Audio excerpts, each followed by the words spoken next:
Bonjour à tous, bonjour à vous madame, messieurs, merci de nous retrouver ce matin sur les antennes Equinox Télévision avec 10-12, le Zénith qui démarre à l'instant et c'est un plaisir de vous le dire encore, nous vous retrouvons ce lundi avec beaucoup de fierté. Vous êtes des millions comme chaque matin, nous regardez.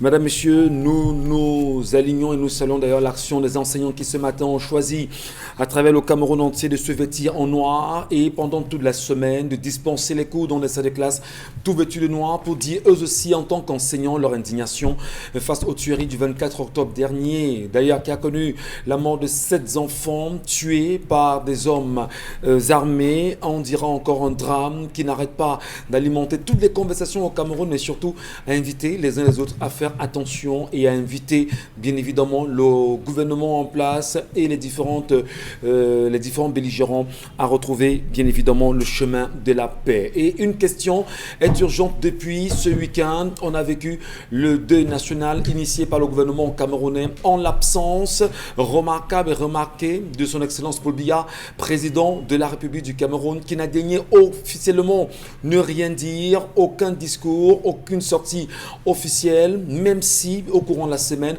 on a eu quelques tweets de lui, d'ailleurs tendant à saluer la mémoire de ces derniers et à rassurer. On ne l'a pas entendu et les Camerounais se demandent aujourd'hui où est passé Paul Biya, est-ce qu'il est là? Peut-on au moins filtrer une quelconque information sur le président de la République? Peut-on également savoir si tout se passe bien? Les Camerounais ont-ils le droit de savoir ce qu'il en est de leur président ou pas? Les questions sont urgentes et ce matin d'ailleurs, on en parlera assurément. Et vous le savez également, le Covid-19 refait surface, l'Europe rentre dans un reconfinement. Est-ce que l'Afrique sera encore intéressée cette fois-ci? Comment les gouvernements africains se préparent-ils à réagir face au nouveau confinement européen? Allons-nous, nous aussi en Afrique aujourd'hui, refermer les frontières avec l'Europe qui est rentrée dans un reconfinement comme c'est le cas avec la France? Madame, messieurs, merci à vous, merci à tous. On en reparlera pendant l'édition de 10-12 de Zénith avec la grande famille, comme c'est le cas chaque matin. Et je vais déjà saluer effectivement Charles Amembadjou qui est avec nous ce matin et vous souhaiter à vous la bienvenue. Bonjour Charles. Monsieur Michel Ngatiou, je pense qu'il serait temps que le Cameroun marque, ou les Camerounais marquent un temps d'arrêt pour se regarder face à face et se demander ce qu'eux-mêmes ils veulent pour ce pays. Tous les secteurs d'activité ne marchent pas. On a frôlé le pire ce week-end à Efoulan. Comment imaginer que des populations qui se sont installées avec un titre foncier mais se retrouvent, dit-on, pour la construction d'une piscine olympique. On ne les a pas consultés, on descend et on met des croix de Saint-André avec des gens qui circulent dans les quartiers disant « Préparez-vous, à tout moment, on va vous casser ». Dans quelle république? Comment peut-on fonctionner ainsi?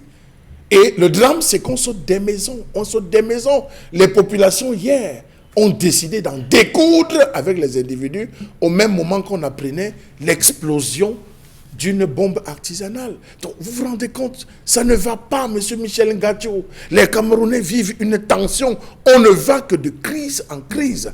Vous annoncez aujourd'hui les enseignants qui vont tous enseigner en noir dans les établissements scolaires. Quel traumatisme pour nos jeunes élèves qui, eux aussi, sortant de la maison, écoutent ce que papa dit, en moindre cas, où tu rentres à la maison, on ne sait jamais. Je pense qu'il serait temps, et je vous rejoins là, que le chef de l'État trouve véritablement la bonne astuce pour non seulement résoudre la multiplicité des crises, mais aussi s'adresser à cette nation concernant l'alisement de la crise anglophone. Voilà pourquoi je vous dis ce matin n'est pas un bon jour. Je doute fort que nous allons sortir de cette auberge d'ici la fin de cette année, tant qu'il n'y aura pas une action du chef de l'État. Et non seulement les Camerounais de l'étranger, les Camerounais d'ici d'ailleurs, qui tentent eux aussi à leur façon de faire entendre leur voix et pensent qu'ils peuvent à leur façon apporter une solution à cette crise au Cameroun en remettant sur la table un réel dialogue national loin d'État camerounaise, en faisant venir à cette table de négociation tous ceux et celles qui en réalité peuvent concourir à la réinstauration de la paix au Cameroun. C'est peut-être l'occasion ici de saluer Rabouni, premier, qui est un Camerounais qui vit en Ouganda aujourd'hui et qui a compris la nécessité et qui pense que dans les jours à venir, il sera au Cameroun avec un objectif, rencontrer non seulement les autorités, rencontrer surtout, demander à rencontrer bien sûr le gouvernement camerounais pour lui faire la la proposition d'un retour à la paix dans les régions anglophones, mais surtout voir s'il est possible de reparler d'un dialogue national. Donc, Rabouni Premier, on attendra bien sûr de voir ce que ça donnera pour ce Camerounais qui est, dit-on, très sûr de lui et du projet qu'il porte aujourd'hui pour la société camerounaise. Bonbon Benkan Kandji, bonjour à vous et bienvenue. Bonjour Monsieur Ngassou Numba, bonjour à vous chers téléspectateurs. Les occasions de bonheur sont tellement rares qu'il faut louer une petite, aussi petite soit-elle. Oui, Rabouni Premier, il faudrait qu'il s'implique vraiment pour les Camerounais en ont besoin, ce sourire-là, et surtout qu'on sait découler le sang. Moi, je salue particulièrement une équipe, c'est rare, mais une équipe de policiers. Surtout les policiers qui ont assuré la permanence, on parle là-bas des gardes, au commissariat du 16e arrondissement de la ville de Douala, c'est du côté de Mbanga, Bakoko, donc à l'entrée des Chinois. Ils ont pu éteindre le feu hier entre une femme courroucée qui s'en est pris au chauffeur qui l'a transporté parce que le chauffeur a manqué, ils ont perdu tout un sac d'igname et ses vêtements. Tout un sac de vêtements, c'est un sac d'igname. Vous savez bien la colère qui règne dans ce pays. La femme voulait en découdre définitivement avec ce chauffeur qui n'avait pas de solution. Arrivé au commissariat du 16e arrondissement au lieu d'anti-chinois, l'équipe de nuit qui était là a su ramener, a su rapprocher les positions. Vraiment, pour des policiers, j'ai eu enfin l'idée que peut-être ces gens sont bien formés. Parce que l'équipe de ceux officiers et officiers de police et ses collègues qui étaient là la nuit ont pu ramener au calme les deux. Ils ont pu trouver un terrain d'entente. Vraiment, ils sont au point où... Comment? Non. Ils sont très bien formés de toutes les façons. Voilà, ils sont très bien formés. Il faut simplement reconnaître qu'à un moment donné, on suit les instructions. Non, sur les instructions, vraiment. Mais je me suis dit, un cas social comme celui-là, et il fallait voir la dextérité avec laquelle l'officier qui était là comme patron de cette soirée a pu gérer cette histoire. Vraiment, c'est vous à saluer. C'est encore coup de chapeau chez les enfants. C'est encore une question de femmes, justement, ça nous donne l'occasion de croire au Cameroun que ça peut changer. Merci beaucoup, Mbomborg. C'est également dire que les femmes, depuis la semaine dernière, sont dans les rues du Cameroun. Elles manifestent leur colère et disent aussi leur indignation à leur façon à la suite de ces massacres du 24 octobre dernier à Kumba, faisant 7 morts officiellement. Les femmes n'arrêtent pas de pleurer dans pratiquement tous les carrefours du Cameroun. Elles continuent, les associations, les mouvements s'organisent pour continuer justement à dire non à cette tuerie. Lorsque la femme pleure, c'est assez grave.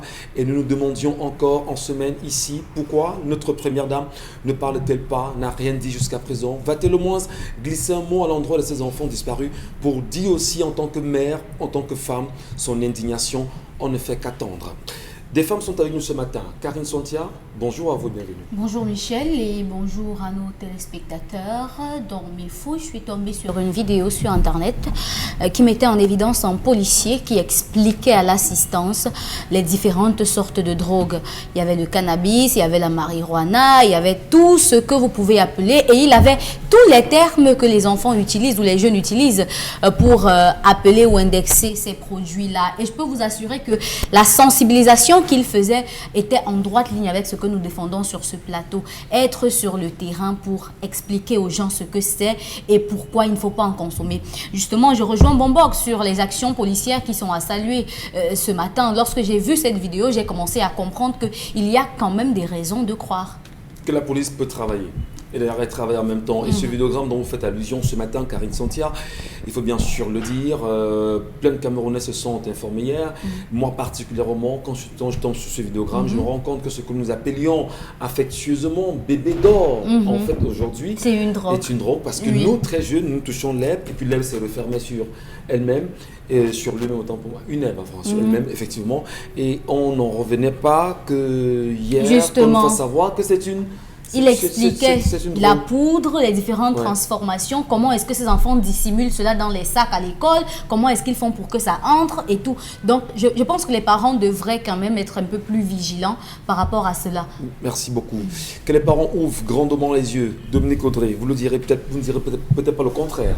Bonjour à vous et bon début de semaine. Bonjour Michel, bonjour aux téléspectateurs. Ce matin, j'exprime mon respect ma considération et mon admiration aux mamans de Yaoundé qui continuent de porter le deuil de ces enfants qui sont morts à Kumba, et également dans la ville de Bafoussam, et à Tchang également, à Douala et celle de Kumba surtout. Merci. Beaucoup de courage à vous, mesdames. Beaucoup de courage à vous, messieurs, également. Parce qu'il y a des papas qui sont éplorés. Surtout le papa de cette fille, de ce garçon, de cette fille, je pense bien, Victory, qui... C'est un garçon. Un garçon, effectivement, qui disait qu'il n'avait pas d'autre enfant. C'était son unique enfant. Et aujourd'hui, à son âge, je ne sais pas s'il pourra encore en faire facilement. Parce qu'il a longtemps cherché cet enfant. Attendons de voir ce que ça donnera. Vous connaissez les plateformes, madame, monsieur, 10, 12, le Zénith, sur Facebook ou encore Equinox Télévision. Regardez-nous en direct ou en live. Laissez-nous vos commentaires. Bienvenue à vous. Installez-vous confortablement. Voici l'histoire de ce matin. Dominique. L'histoire de ce matin nous est rapportée par un homme qui raconte que il s'est marié il y a sensiblement 3 à 4 années avec son épouse, et avant de se marier, ils ont passé très longtemps ensemble, ils ont cumulé 10 années de mariage et de relation. Il raconte que pendant ces 10 années-là, ils ont connu des hauts et des bas parce qu'à plusieurs reprises, il a perdu son emploi, et cette femme, sa femme aujourd'hui, a toujours été là pour lui. Elle également, elle a eu des problèmes dans sa vie. Elle a sombré un peu dans l'alcool, et qu'ensemble, comme au départ pour lui, ils ont pu gérer cette situation et ils s'en sont sortis. Aujourd'hui, il est chef d'entreprise et sa femme est détentrice propriétaire d'un magasin de vêtements pour femmes. Nous avons 3 enfants, oui, et chaque matin, avant d'aller à sa boutique, ma femme prépare le déjeuner et elle dépose les enfants puisque c'est sur son chemin. Et on a une ménagère à la maison, ça fait sensiblement 1 an et demi, qui nous aide à gérer la lessive, un peu le ménage, et elle s'occupe des enfants. Le problème de ce monsieur concerne en réalité sa femme, parce qu'il raconte qu'il y a 3 mois, sa femme est sortie le matin après avoir fait le déjeuner, a prêté les enfants et elle est partie. Elle a appelé, lorsqu'elle s'est retrouvée à la poste, parce que nous sommes dans la ville de Yaoundé, elle était à la poste centrale, elle appelle son mari, elle voulait lui demander de lui rapporter un dossier qu'elle avait laissé sur la table en sortant le matin. Malheureusement, son mari n'a pas décroché. Elle appelle l'assistante de maison pour lui demander de se rapprocher, de prendre même une moto et de la retrouver pour lui donner le dossier, mais malheureusement, la ménagère n'a pas décroché. Elle s'est dit que certainement, elle n'était pas encore arrivée sur le lieu du travail. Donc, elle rebrousse chemin avec les enfants dans sa voiture. Elle entre dans la maison et malheureusement pour elle, elle découvre son mari en pleine galipette avec sa ménagère. Elle a été interloquée pendant quelques minutes, elle s'est arrêtée et ensuite, sa femme a pris les escaliers, elle allait prendre le dossier et elle est ressortie comme si de rien n'était. Lorsqu'elle rentre le soir, la ménagère était encore là à l'attendre. Elle a pleuré, elle lui a raconté des trucs, depuis combien de temps elle était dans cette relation avec son mari, elle s'amendait et tout. Mais la dame, elle dit que sa femme n'a rien dit, elle n'a rien fait, elle est restée tranquille. 3 mois après, la vie a continué. Après ce qu'elle a trouvé, la vie a continué normalement. Sa femme vaquait à ses occupations. En tant que femme, elle s'occupait de son mari, elle s'occupait de ses enfants. Elle a continué de payer la ménagère jusqu'à aujourd'hui.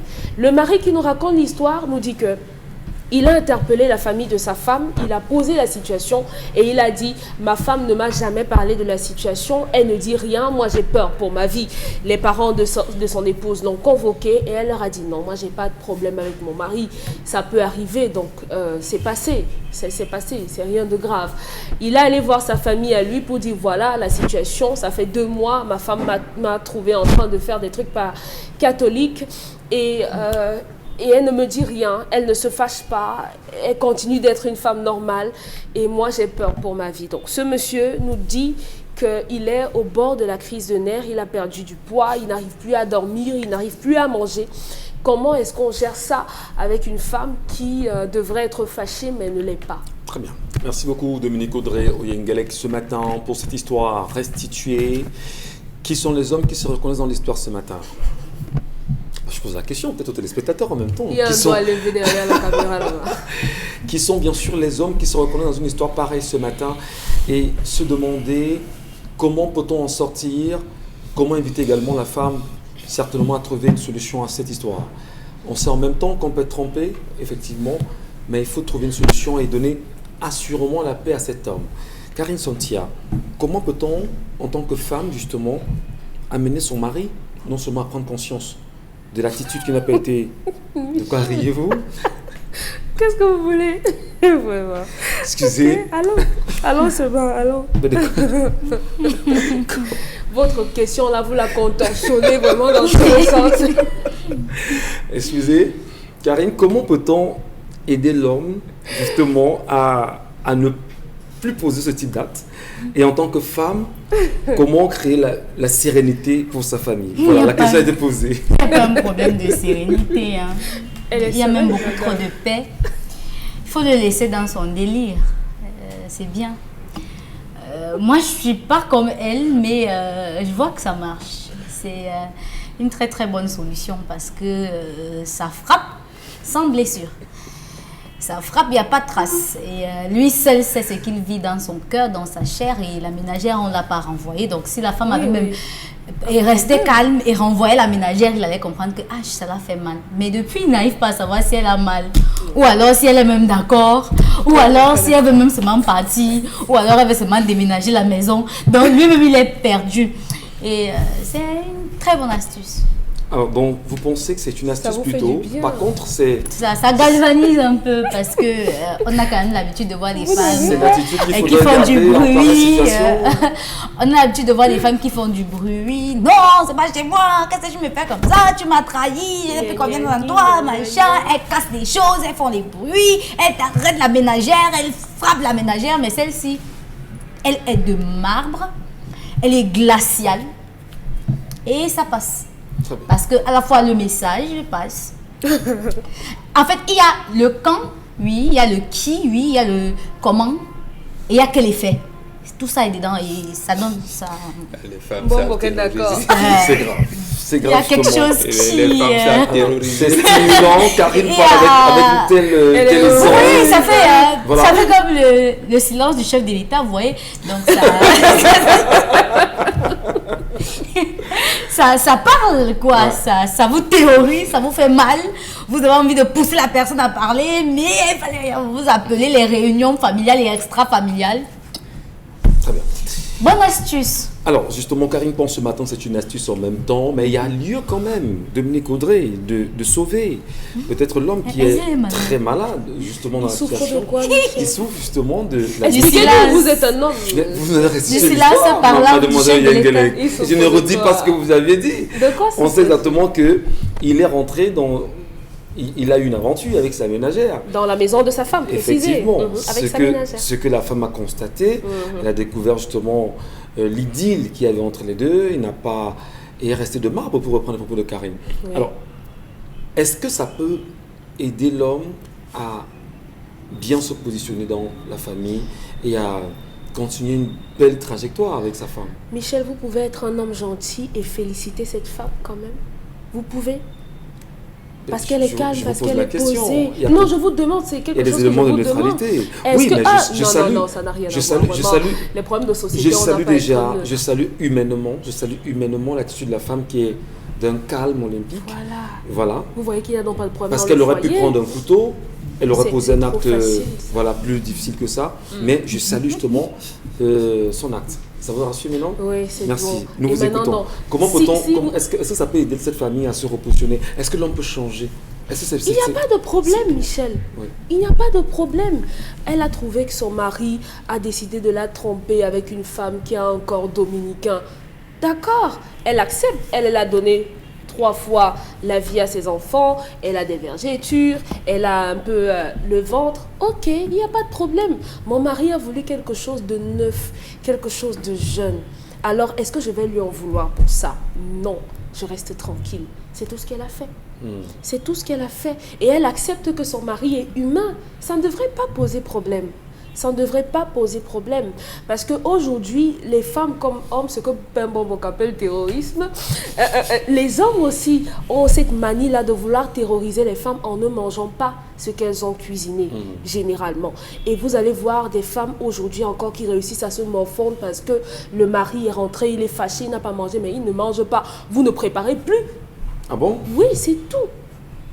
Puisqu'il rationne, il faut qu'il mange. Donc, ça ne sert à rien que votre cher et tendre mari ne mange pas et que vous mangiez. Ce n'est pas normal. L'amour partage tout. Si votre mari décide de ne pas manger, vous également, vous ne mangez pas. Et son argent fait des économies avec sa ration. Il va retrouver son argent posé là. Dans cet homme, moi, je ne sais pas ce qu'il pourra bien faire pour gérer cette situation, mais sa femme, je crois que visiblement, elle est passée dessus. Elle est passée dessus et qu'il essaye de la reconquérir. Offrez-lui une nouvelle voiture, offrez-lui un nouveau portable, faites-lui des cadeaux. Hein, si votre femme est fâchée parce que vous avez fait des bêtises, essayez de faire amende honorable, je crois que c'est comme ça qu'on dit.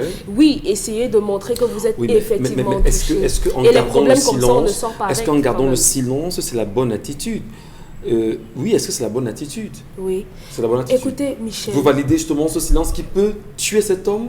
Ça ne va pas le tuer. Comment est-ce que le silence tue? Karine a pris un exemple tout à l'heure. Nous sommes morts? Non. Nous ne sommes pas morts, nous sommes bel et bien vivants et on scrute le moindre tweet, la moindre parole, le moindre discours. C'est douloureux de garder le silence. Mais vous êtes un homme, expliquez-nous. Comment dormira-t-il à côté de vous? Est-ce qu'il aura les yeux fermés? Ils dorment ensemble depuis 3 mois, 90 jours. Qu'un couteau soit planté en plein cœur et tout ça à la fois. Pourquoi garder? Ils dorment ensemble depuis 90 jours. Constamment, ici, on nous dit sur le plateau, les femmes ne doivent pas déranger parce qu'un homme doit avoir plusieurs femmes et tout. Mais maintenant qu'une femme accepte que son mari peut avoir plusieurs femmes, où est le problème? D'accord. Il n'y a pas de problème. On va prendre justement le Soyez sages et merci de dire aux hommes d'arrêter de manquer de respect à leurs femmes. Vous ne pouvez pas tromper votre femme dans sa propre maison. First of all. Parce qu'une autre, elle vous aurait brûlé à l'intérieur. Vous ne pouvez pas tromper votre femme avec son aide de maison. Un peu de respect. Alors, Charles Amem Bachou, c'est une histoire peut-être qui est vécue, qui est connue. D'ailleurs, cet homme, lui, il est larmoyant. Lui, il se dit, mais qu'est-ce que je peux faire pour pouvoir au moins arracher une idée de cette femme? Il faut qu'elle s'exprime pour se libérer. Parce que là, c'est un prisonnier, dira-t-on. Monsieur Michel Ngachou, cet homme s'est trompé de confidente. En allant voir d'où il s'est trompé. Il allait directement venir voir. Moi, on aurait résolu. On aurait résolu rapidement ce problème. Vous savez, on est très loin des réalités. Et les gens qui parlent aujourd'hui, à des moments, oublient ce qui s'est passé. Lorsqu'on remonte dans la Bible de Dominique Audreau-Yengelek et de Karine Sontia, vous allez m'excuser. C'était le plus beau monde où des femmes donnaient leurs servantes à leur mari. On a le cas de Rachel et le cas de Sarah. Allez lire. Quels sont les contextes? S'il vous plaît, permettez-moi. Allez lire la Bible. Mais la Bible vous intéresse, monsieur. Oui, j'allais lire. Pour pouvoir répondre, il faut connaître la Bible. Vous aimez ça, toutes ces femmes donnaient leurs servantes à leur mari. Ce n'est plus occidentalisé. Histoire de faire. Je restitue votre Bible avant de donner mon point de vue. Le contexte. Je restitue. Écoutons ça là, je vous en prie. Monsieur Michel Ngachou, vous avez dans ce temps où beaucoup d'hommes ne se gênaient pas parce que les servantes étaient acquises. C'est vieux comme le monde. C'est pas quelque chose de nouveau. C'est très vieux. Et ça a commencé. La Bible même le verra. J'aimerais bien qu'on revienne à cette Quelle gymnastique, monsieur Mbachou. Où des femmes pensent de temps en temps offrir les servantes à leur époux. Comme ce sont des sacs à main. Nous n'en sommes pas là. Donc, monsieur Michel Ngachou, voyez que cette femme, après avoir sombré dans un alcoolisme fou, qui a entraîné certainement une succession d'erreurs de la part, parce qu'on connaît quand la femme saoule monsieur Michel Ngachou, elle est d'une vulnérabilité à nul autre pareil. On l'a vu le 8 mars. Et je crois que les exemples de ces jours à suffisance ne traînent-elles pas derrière elles-mêmes quelques casseroles, monsieur Michel Ngachou? Que sa conscience ne peut pas me dire non. Connu par l'homme, monsieur Michel Ngachou. Parce qu'il faut s'interroger à ce niveau. Est-ce qu'elle ne traîne pas des casseroles dues à son excès d'alcoolisme, monsieur Michel Ngachou? C'est important de préciser. Ah, mais c'est malsain, oui, c'est malsain. Nous sommes là pour analyser. À ce niveau, cette femme, elle ne revient pas sur son passé, que le mari a toléré avec un calme olympien, qu'il a su gérer que ma femme est alcoolique, elle a connu une période basse, il a essayé de rattraper entre le coup d'un soir, pour employer les expressions de Dominique Audrey, et l'alcoolisme, je crois que l'alcoolisme est plus dangereux, monsieur Michel. Lui, c'était pas le coup Parce d'un que soir, cela c'était vous une permettez, relation, vous monsieur permettez, Mbachou. Vous permettez. Les buts marqués à l'entraînement ne comptent pas. C'est ce qu'elle a vu qui compte. Donc on ne connaît pas ce qui s'est passé avant, après. C'est ce qu'on a vu qui compte. Donc ça commence à zéro. Donc monsieur Michel Gadjou, c'est dangereux. Donc elle devait prendre là. Pardonner. C'est un mot très fort. Deuxième chose, il y a deux facteurs. Lorsque la femme travaille, elle se retrouve à épouser tellement son travail qu'elle s'éloigne des réalités sérieuses du foyer. La première réalité que les femmes ont tendance, après avoir épousé leur travail, à s'éloigner, 1, c'est la sexualité, 2, c'est la nutrition. Une femme qui épouse son travail, lorsqu'elle rentre le soir, à peine vous voulez lui gratter le dos, je suis fatigué.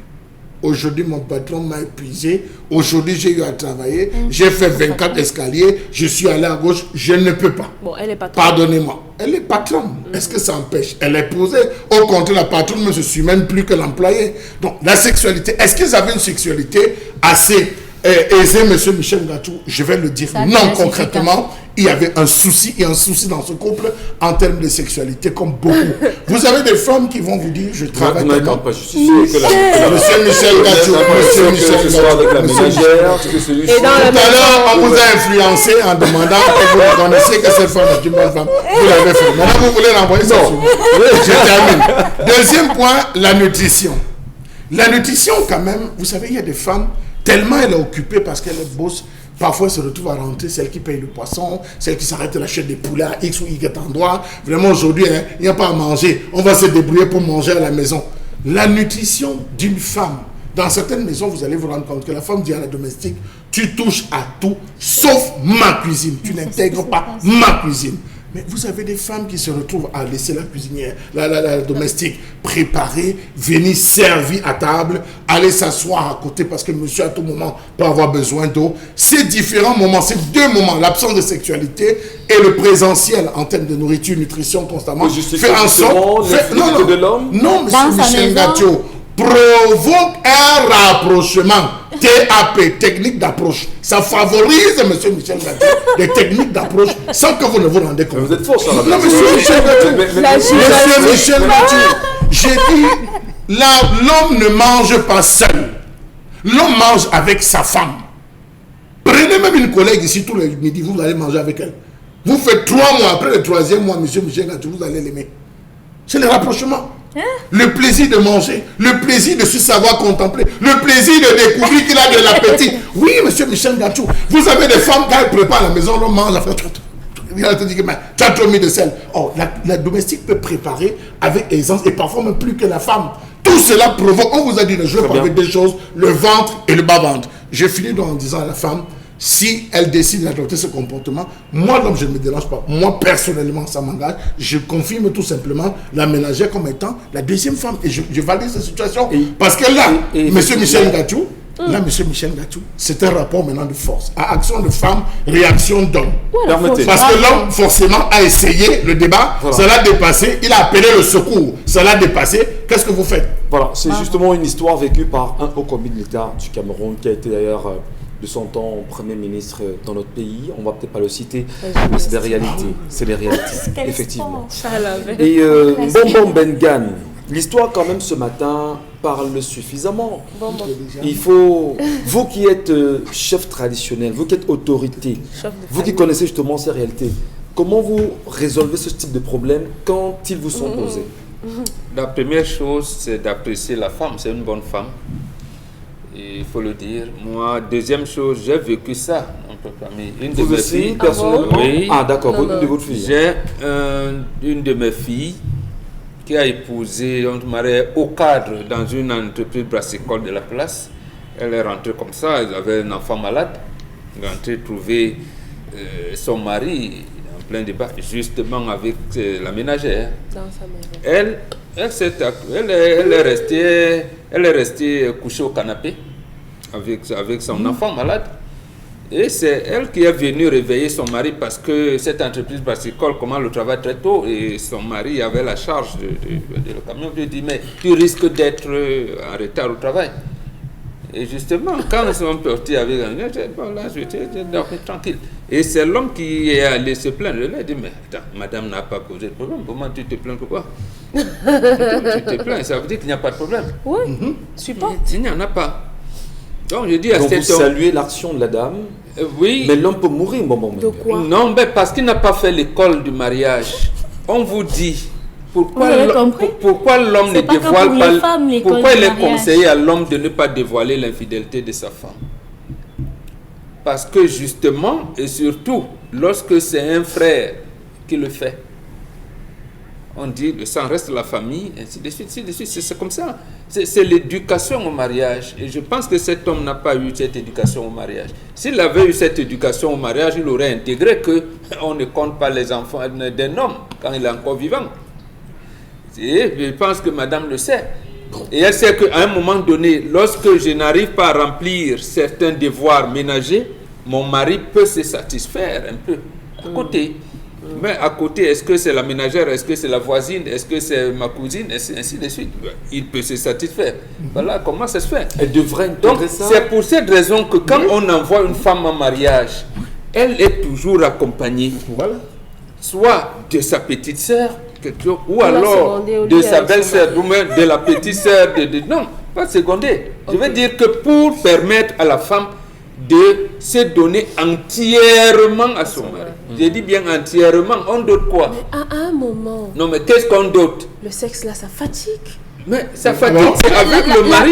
Il n'y a pas que Le le sexe, sexe. c'est Le problème de fatigue. ce Il y a pas- couple il y a n'est pas pas que le le- sexe. Le sexe fatigue. Parce que Le on peut pas- problème de ce couple On ne n'est peut pas pas le sexe. Je suis vraiment on ne désolée. peut pas circonscrire la vie d'un couple à il a mangé et il a sexé. Non. Non. Il y a Quand les même. priorités. On Même ne trompe vous. pas sa femme seulement parce qu'on n'a pas mangé ou bien qu'elle n'a pas bien préparé ou bien parce que aujourd'hui ma Tout femme est ce rentrée, elle qui était porte fatiguée. la jupe est attirant. Mais On s'en fout si la même vous, satisfaction ou Dominique pas. Audrey, lorsque vous C'est parlez pas de ça. votre business plan, Oui. vous avez des priorités, non? Vous dites, en priorité, il faudrait que mon dossier fiscal soit à jour pour que les impôts n'aillent pas. Oui. Il faudrait que les plans d'injecter l'argent dans l'entreprise, ainsi En cas d'imprévu, plan d'exploitation l'aménager. prévisionnelle. Donc, il y a des priorités. Donc, les priorités, c'est ça. Ok. Quand vous allez en mariage, c'est pour que le mari et vous-même, la femme, vous soyez, j'allais dire, l'un vers l'autre. Ou alors vous l'êtes l'un dans l'autre. Une petite virgule, mon Bengan, mais quand même, la ménagère également ici, c'est un problème. Elle devra au moins se respecter la dame de la maison, non? La femme a compris qu'il y a eu des manquements, la ménagère a Voilà. comblé. À combler les manquements. La ménagère a comblé. Maintenant, c'est l'homme qui n'a pas, été éduqué au mariage. Il s'agit perd de- la tête. Il Il s'agit- devrait se rapprocher de sa femme et lui faire savoir exactement ce qui s'est passé. Et tous les deux, parce que l'amour pardonne Qui tout, continue comme parce Non, que plus- l'amour pardonne tout, devrait se pardonner et avancer. Mais à une C'est condition, pas- Vous savez ça. comment vivra-t-elle lorsqu'elle garde la même ménagère à la maison? Est-ce qu'elle ne la verra pas plus tard comme une rivale? Monsieur Michel Ngatou, les faits sont là. La femme a géré parce qu'elle s'est rendue compte qu'elle a été très absente. Vous savez ce que ça fait de vous lever le matin, monsieur Michel Ngatou, de trouver que votre femme a posé vos vêtements de la semaine ou les vêtements que vous allez porter le lundi. Elle a choisi cette belle cravate que vous avez aujourd'hui. Elle a mis vos chaussures. Quel que soit ce que vous faites dehors, monsieur Michel Ngatou, à tout moment, vous allez vous regarder histoire de dire est-ce que cette femme a fait le bon choix. C'est un plus. Ce plus en présentiel, cette femme ne l'avait pas. Le manger, cette femme ne l'avait. Et le sexe, vous avez vu. Bon, on l'a dit tout à l'heure, elle a comblé, la ménagère a comblé. Elle dit, je fais quoi entre le diable que je connais et l'ange que je ne connais pas Très dehors. bien. Donc- Mieux vaut garder son diable à côté de soi. Elle a dit à la ménagère, tu restes là, tu ne bouges pas. Donc, il faut saluer l'action de la femme, Oui, mais oui, amener l'homme oui. justement à Oui, tout à fait. tout faire pour... À avoir l'intelligence des situations. Très bien. Moi, chaque fois, ça fait plus de 30 ans que je suis marié, mais chaque fois que j'ai voulu désobéir au choix de ma femme, Oui. et j'ai coupé. Voilà. Donc là, je m'arrange. Donc c'est comme ça que Merci. cette chose La se vie passe. ne tourne Merci. pas autour du sexe. Merci à vous, madame. Merci, Karine. Merci, Dominique Bombor et Charles Amel Bathiou. Vous également, madame, messieurs, nous vous attendons vos réactions, vos points de vue, vos appréciations, mais surtout, qu'est-ce qu'on peut faire pour aider cet homme à en sortir? Charles Amel est en train de rire, c'est pas trop pourquoi. Et pourtant, C'est vous et votre conclusion qui le fait. non, ma conclusion est simple. Les hommes, respectez vos femmes. Soyons sérieux et aimons nos femmes. Dans un instant, la colère. Dieu vous voit.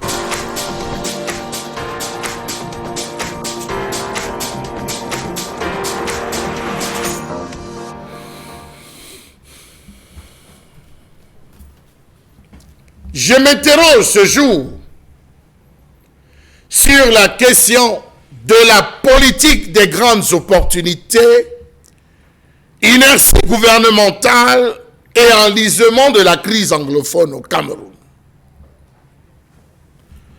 Que nous aura réellement apporté à quelques années près le septennat des grandes opportunités dans ce pays? Quelles ont été les opportunités saisies depuis octobre 2018?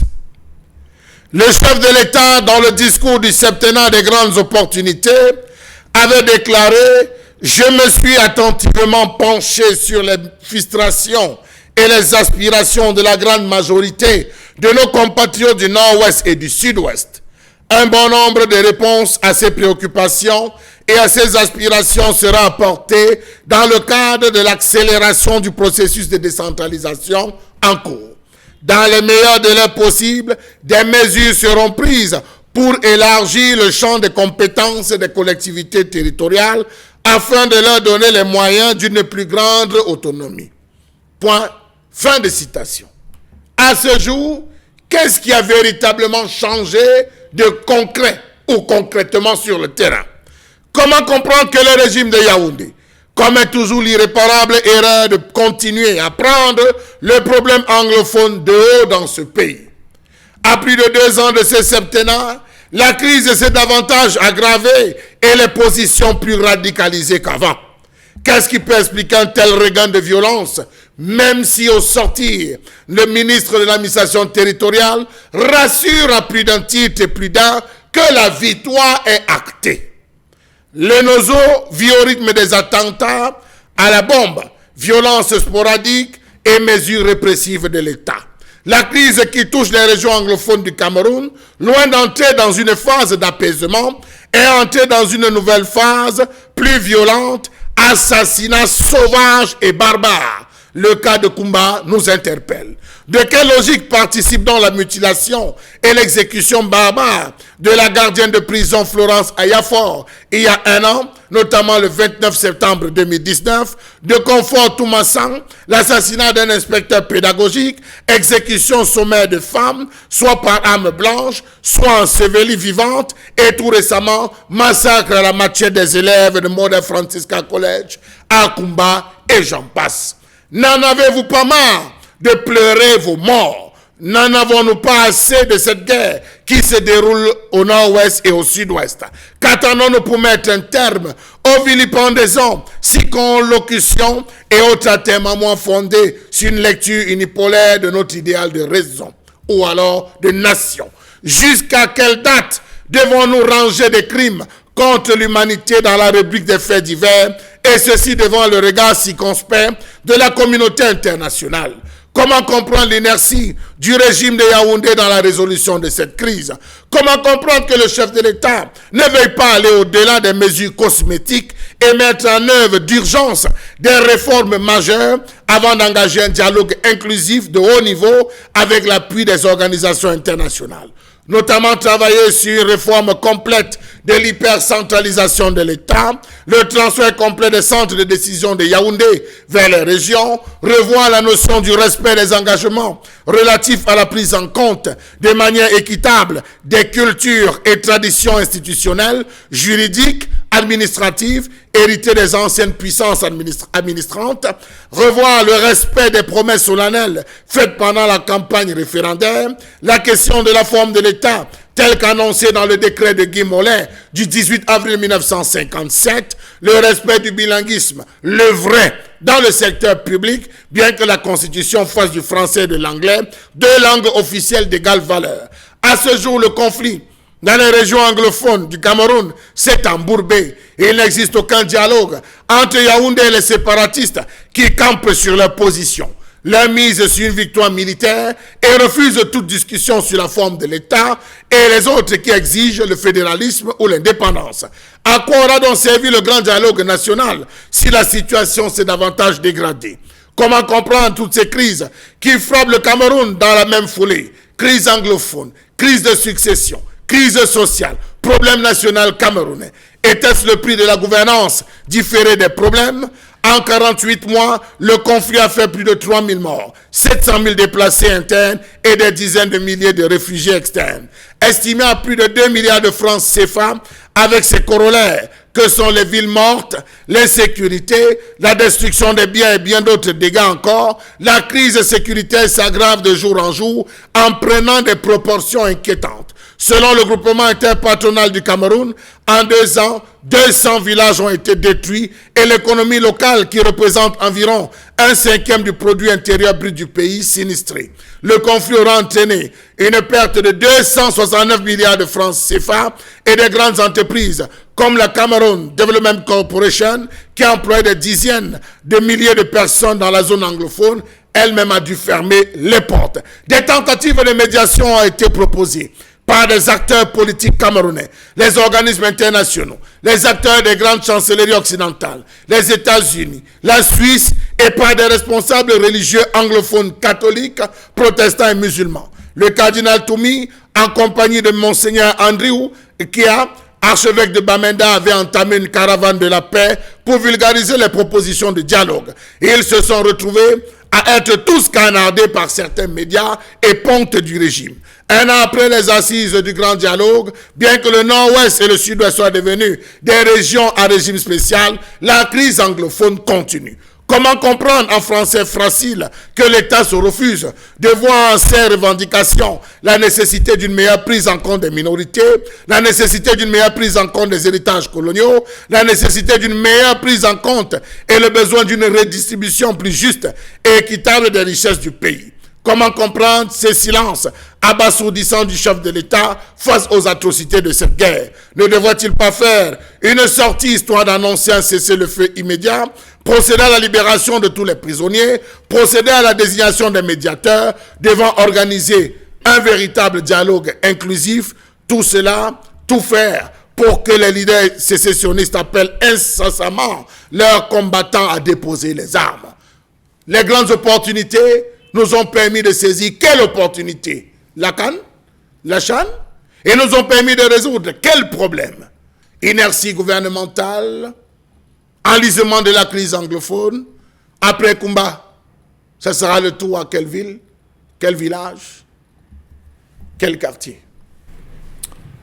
La colère de Chalamel Bachou, madame, monsieur, au moment où nous cherchons effectivement à mieux comprendre ce septennat, d'ailleurs très bien, vous l'avez très bien dit, le septennat des grandes opportunités. Les opportunités sont lesquelles aujourd'hui? Peut-on, au regard de la situation au Cameroun, dire que les Camerounais, depuis 2 ans déjà, que Pobia a regagné ce septennat, sont-ils dans les opportunités et dans quel climat sociopolitique prend-il ce septennat avec la crise anglophone, mais surtout la guerre contre Boko Haram dans l'extrême nord du Cameroun? Opportunités pour qui, par quoi, où et comment?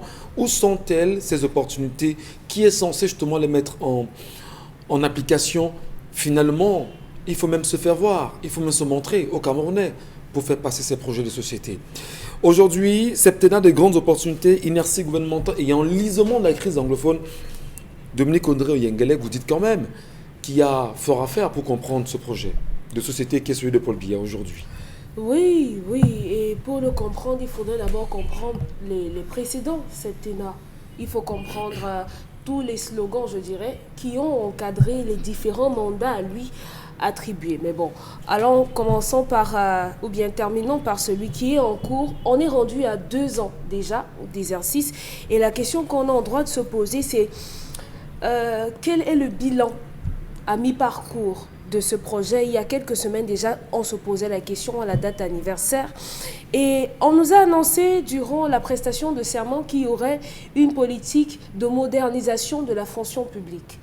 Et moi j'ai entendu par là l'informatisation des systèmes, le toilettage complet, mais jusqu'ici on continue d'avoir de l'argent qui sort. Hier encore on parlait des La semaine dernière, on parlait des domiciles qui étaient occupés par des fonctionnaires qui n'étaient pas, par des personnes qui n'étaient pas des fonctionnaires. Comment est-ce qu'on gère dans cette fonction publique-là, étant entendu qu'aujourd'hui, les affectations posent un sérieux problème? Là, vous êtes dans l'inertie gouvernementale. Non, je suis dans les projets qui encadrent le septennat. Ah d'accord, Oui, très bien. dans ces projets, on parle de la modernisation au niveau de la fonction publique. Oui. Et à l'intérieur, il y a une organisation. Il faut revoir, toiletter la fonction publique dans l'ensemble, dans tout ce qui émaille cette fonction publique-là.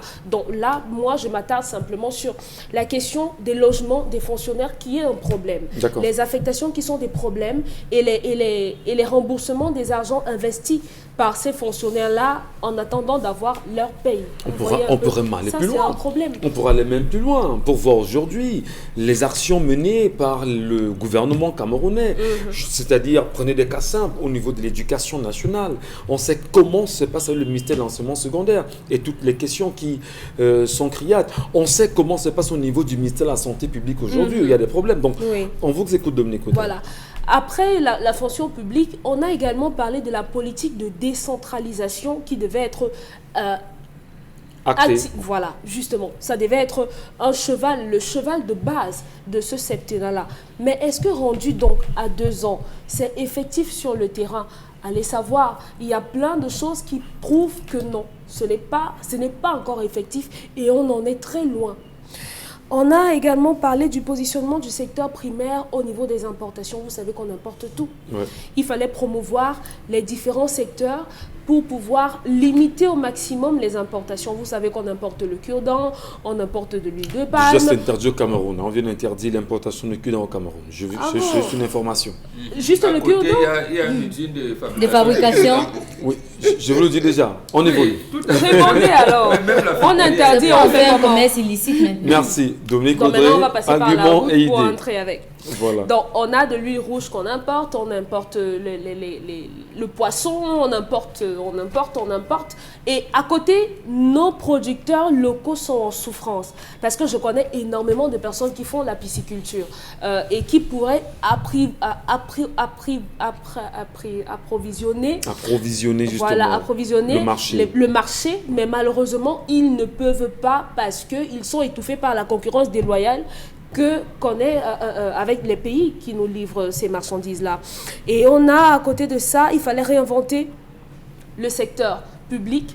Il faut également qu'on parle de l'économie, des différents projets qui datent de 2016. Où en est-on avec les différents barrages? Donc, la question qu'on se pose même aujourd'hui, est-ce que ce projet de ce 7e mandat n'aurait-il pas dû être axé exclusivement sur la résolution de la crise au Cameroun? Parce que ce problème-là, qu'on le veuille ou non, est en train d'impacter sur tous les autres secteurs. Donc, on aurait dû se focus dessus parce que jusqu'aujourd'hui, les barrages, bon, je ne sais pas s'ils sont déjà livrés. Non. Et ils ne datent pas de 2018. Très bien. On dira bien sûr, madame, messieurs, septennat des grandes opportunités, inertie gouvernementale et enlisement de la crise anglophone aujourd'hui. L'industrialisation, parce qu'on n'a pas d'industrie. On va également, dans un instant, donner la parole à Karine sur cette question ce matin, sur l'enlisement de la crise anglophone. Oui, avec ce septennat de grandes opportunités. Finalement, avoir un concept comme celui-là, est-ce que les Camerounais se retrouvent dans ce qui a été vendu? D'ailleurs, on pourra même dire imposé, parce qu'on sait tous comment s'est passées les élections présidentielles au Cameroun. Est-ce que les Camerounais se retrouvent dans ce projet de société, celui de ce septennat de grandes opportunités, Karine Santia? Bon, je vais commencer quand même par vous lister les autres septennats, les autres slogans des autres septennats, parce qu'il ne faut pas qu'on arrive aux opportunités comme s'il y a toujours eu des opportunités. On a commencé, c'était l'atteinte de l'initiative PPTE, monsieur Bachou, si je ne me trompe pas. Après l'atteinte de l'initiative PPTE, il y avait les grandes ambitions. Après les grandes ambitions, nous sommes entrés dans les grandes réalisations. Maintenant, dès qu'on a fini de réaliser, il faut donner les opportunités aux personnes qui vont profiter de ces réalisations-là. Et c'est de ça qu'il s'agit, parce qu'en 2035, on va parler de l'émergence. Et pour arriver à l'émergence, il faut qu'on traverse tout cela.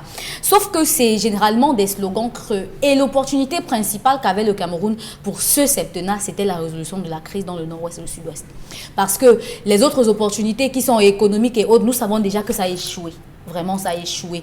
On a la route, l'autoroute Douala-Yaoundé qui aujourd'hui n'est pas terminée jusqu'à ce jour. Plusieurs milliards de francs CFA ont été déboursés pour la construction de cette autoroute-là. Jusqu'ici, on n'a pas encore fait la moitié. Donc, il faut comprendre. Et il y a aussi que, si on veut même interroger, il y a que même pas pour la préparation de la CAN, on avait réussi à introduire cela dans le plan plan de l'année, le budget de l'année 2019, mais finalement, il n'y a pas eu la CAN, la Coupe d'Afrique des Nations. On avait aussi réussi à introduire notamment un certain nombre d'activités que Dominique a évoquées ici, la révolution économique et autres, à travers la révolution agricole et tout ce que vous connaissez. Sauf que le plan le plus important qui devait amener les opportunités, c'était la résolution de la crise anglophone. Ça allait permettre à ce que la Silicon Mountains, qui était en gestation dans le sud-ouest notamment, éclore et contamine le Cameroun à travers toutes les créations que ça allait apporter. Il était question que après la résolution de la crise anglophone, que les opportunités culturelles que développaient les régions du nord-ouest et du sud-ouest plus éclore fortement. Mais sauf que avec la non-résolution de cette crise-là, 2 ans déjà, on peut évaluer en disant que ce septennat commence très mal. Ce septennat commence peut-être très mal. Gardez la parole, on en parlera dans un instant. Mais finalement, à quoi aurait bien servi ce septennat aujourd'hui?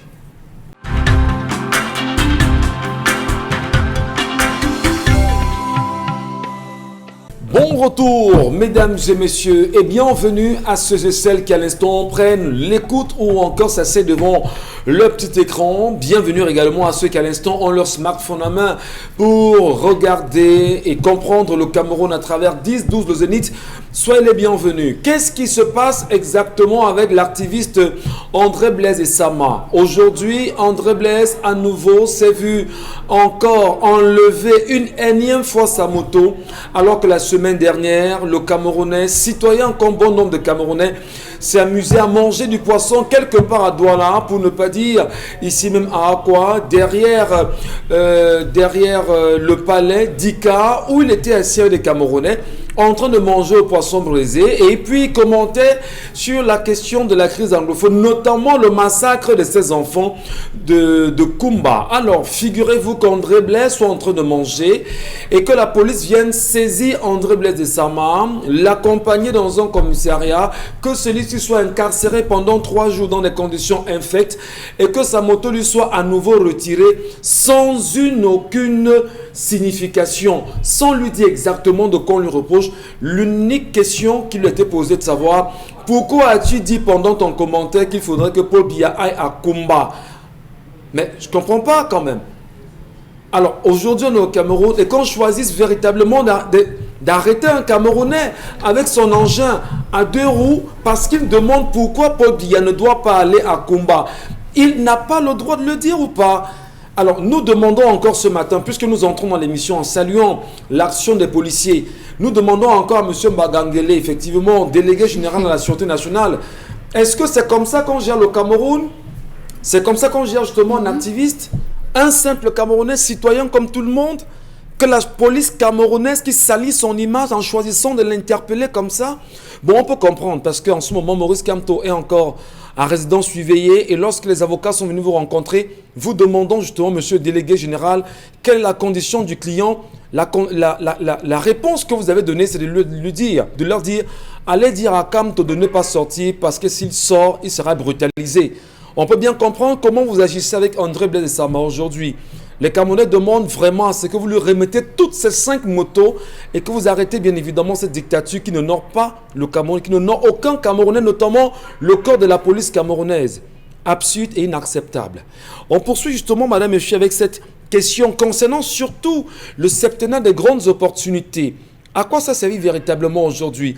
Karine Sonset tentait justement de nous montrer au-delà de la question de l'inertie gouvernementale et surtout de l'enlisement de la crise anglophone, les grandes réalités de ces opportunités, Karim, c'était placé où exactement? Qu'est-ce qu'on a proposé aux Camerounais et qu'on ne réalise pas depuis 2 ans aujourd'hui? Il y avait d'abord la question de l'énergie, parce que malgré les nombreux cours d'eau et barrages que le Cameroun possède, il y avait un problème dans la distribution de l'énergie dans les ménages, mais surtout dans les zones rurales qui étaient pour le président de la République une aubaine pour notamment l'évolution agricole. Du coup, il avait promis qu'il y aurait des centrales solaires dans ces différentes zones-là pour pouvoir alimenter les zones rurales en électricité pour leur permettre d'augmenter leur production agricole.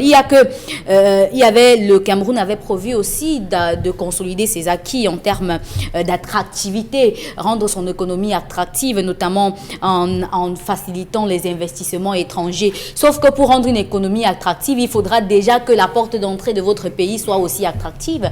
Il faudrait que vous ayez des aéroports dignes de ce nom pour accueillir de potentiels partenaires. Il faudrait que vous ayez un véritable avion pour pouvoir transporter vos partenaires dans les différentes villes du Cameroun afin qu'ils découvrent ce dans quoi ils veulent investir, par exemple.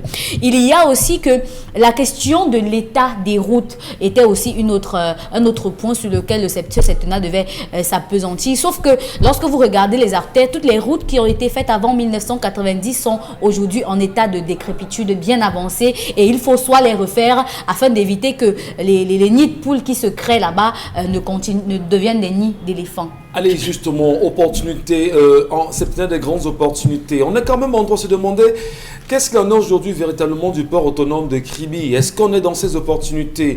Qu'est-ce qu'on fait aujourd'hui de l'exploitation du fer de Mbalam? Sommes-nous dans ces grandes opportunités?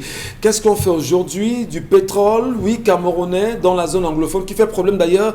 Sommes-nous dans des grandes opportunités? Qu'est-ce qu'on fait de ces populations de l'extrême nord du Cameroun, avec une richesse hors norme, avec le soleil? Sommes-nous encore dans des grandes opportunités? Qu'est-ce qu'on fait de l'électricité au Cameroun aujourd'hui? Sommes-nous dans des grandes opportunités? Est-ce que c'est construire les stades qui seraient des grandes opportunités? Est-ce que c'est en organisant la CAN ou encore le CHAN qu'on serait dans des grandes opportunités? Les grandes opportunités, Bonbon Bengan Kandji, ne peut-on pas dire aujourd'hui que c'était un concept fake qui n'a rien servi aux Camerounais parce que 2 ans après, nous cherchons à comprendre où est-ce qu'on se situe là-dedans? On ne se retrouve pas en touloupe énième, va-t-on dire? Non, je ne comprends pas les Camerounais. Ils savent très bien que les grandes ambitions engagées en 2003 pour le septennat qui commence en 2004 a échoué. La priorité des grandes ambitions, c'était les infrastructures routières. Est-ce qu'on y était? Non. Pour les grandes opportunités auxquelles vous faites allusion, ils savent eux-mêmes qu'ils allaient échouer. D'abord, le chef de l'État organise en mai 2016 un grand colloque, investir au Cameroun, terre d'attractivité, personne n'est venu. Même le slogan de campagne, il n'arrive pas à trouver. C'était la force de l'expérience. Un slogan que Omar Bongo a utilisé. Donc, même pour concevoir le slogan, on ne trouve pas. Vous-même, vous ne voyez pas qu'il y a blocage quelque part. Ça veut dire que lorsque le cerveau ne répond plus, ça ne répond plus. C'est comme ça que ça se fait. Lui-même, il parle, Dominique Audrey l'a signalé tout à l'heure, en disant il faut avoir un secteur industriel performant. Et lui, il commande ses tissus de campagne en Chine. Entre nous. Et on parle de grandes opportunités. Voilà, et entre nous. On aurait pu avoir SICAM à côté voilà, et aller faire les commandes à SICAM. Et comme moi, nous, on savait qu'on allait échouer. On allait échouer précisément parce qu'il commence d'abord à insulter les anglophones. C'est vrai qu'il a mis sécessionniste, mais en appliquant la politique d'exclusion des anglophones. Ce n'est pas parce que vous avez un premier ministre anglophone que vous dites non anglophone. Ce n'est pas vrai. Je me suis rappelé que le président Paul Biya, par exemple, avait un vice-président au RDPC qui s'appelait John Goufoncha. De 1985 à 1990, il ne l'a jamais reçu. Or, le gars, lui, il adressait les demandes d'audience. Tu diriges un parti, tu ne causes pas avec le premier vice-président. Vous vous rencontrez seulement en 10 minutes lors de présentation de vœux. C'est tout. Donc, ici, le mendiant de la paix aurait dû donc dire aux anglophones, en 83, j'ai cassé vos programmes de développement, notamment le programme de développement dans le but et le Ndonga Mamtoum, où l'argent était là. On avait réquisitionné 42 000 hectares pour contenir l'exode rural. Je vais relancer ce projet. Le port en eau profonde de Victoria, qui est devenu Limbe, parce que là aussi, c'était entre autres choses qu'il devait faire. Pour que le pipeline entre Limbe, c'est-à-dire la Sonara et la SDP, soit amoindri pour faire un port en eau profonde à Limbe. C'est pas pour rien qu'on a créé une agence de la BEAC là-bas. Donc, mais à quoi sert donc cette agence de la BEAC qui a d'ailleurs été braquée? Donc, le président savait en fait qu'il n'y a plus de propositions à faire. Il aurait dû faire soit comme son illustre prédécesseur Amadou Ahidjo ou comme François Hollande qui a dit, chers Français, je vous ai promis des choses, maintenant je ne peux pas. Vraiment, prenez quelqu'un d'autre. Et ou alors le parti et dans l'enlisement justement de la crise anglophone aujourd'hui, ce qu'on appelle crise anglophone, c'est vrai, on va dire le mécontentement des compatriotes camerounais d'expression anglaise. Est-ce qu'on n'est pas en droit de dire que Paul Biya, même ceux-ci ont été mentis dans ce septennat de grandes opportunités, puisque eux-mêmes ne se retrouvent pas? Est-ce qu'ils n'ont pas le devoir de lui dire, monsieur, vous avez promis, vous n'avez pas fait, où êtes-vous? Mais absolument. Mais absolument. Et là, il a pris des gens, notamment de Atangandi et Nalo Valionga, pour leur dire qu'en fait, moi je vais vous mater. Si quelqu'un parle, je cogne. Mais est-ce que c'est pour autant, que ça se calme de l'autre côté? Non, ça veut dire qu'en fait, il n'était pas là pour la résolution de la crise, il est là pour sortir le gros bras en vous disant, je vais vous mater. Je vais vous mater. Comme un papa vous dit, souvent, tiens ce langage, ça veut dire qu'en fait, il ne veut pas que vous émergiez. Opportunité des grandes, septennat des grandes opportunités. On a la Camer aujourd'hui, qui est une honte nationale. On a des questions liées bien évidemment au tribalisme d'ailleurs, qui est béant aujourd'hui au Cameroun, que Paul Biya lui-même a promis en plusieurs reprises qu'on ne devait plus avoir besoin de ces velléités. Mais nous nous rendons compte quand même qu'aujourd'hui, c'est plus que jamais, je parle là du tribalisme, c'est l'arme qui sert justement à quelques pentes du régime de faire aujourd'hui entendre la voix qui est la leur. C'est-à-dire on se sert du tribalisme pour manipuler davantage les Camerounais.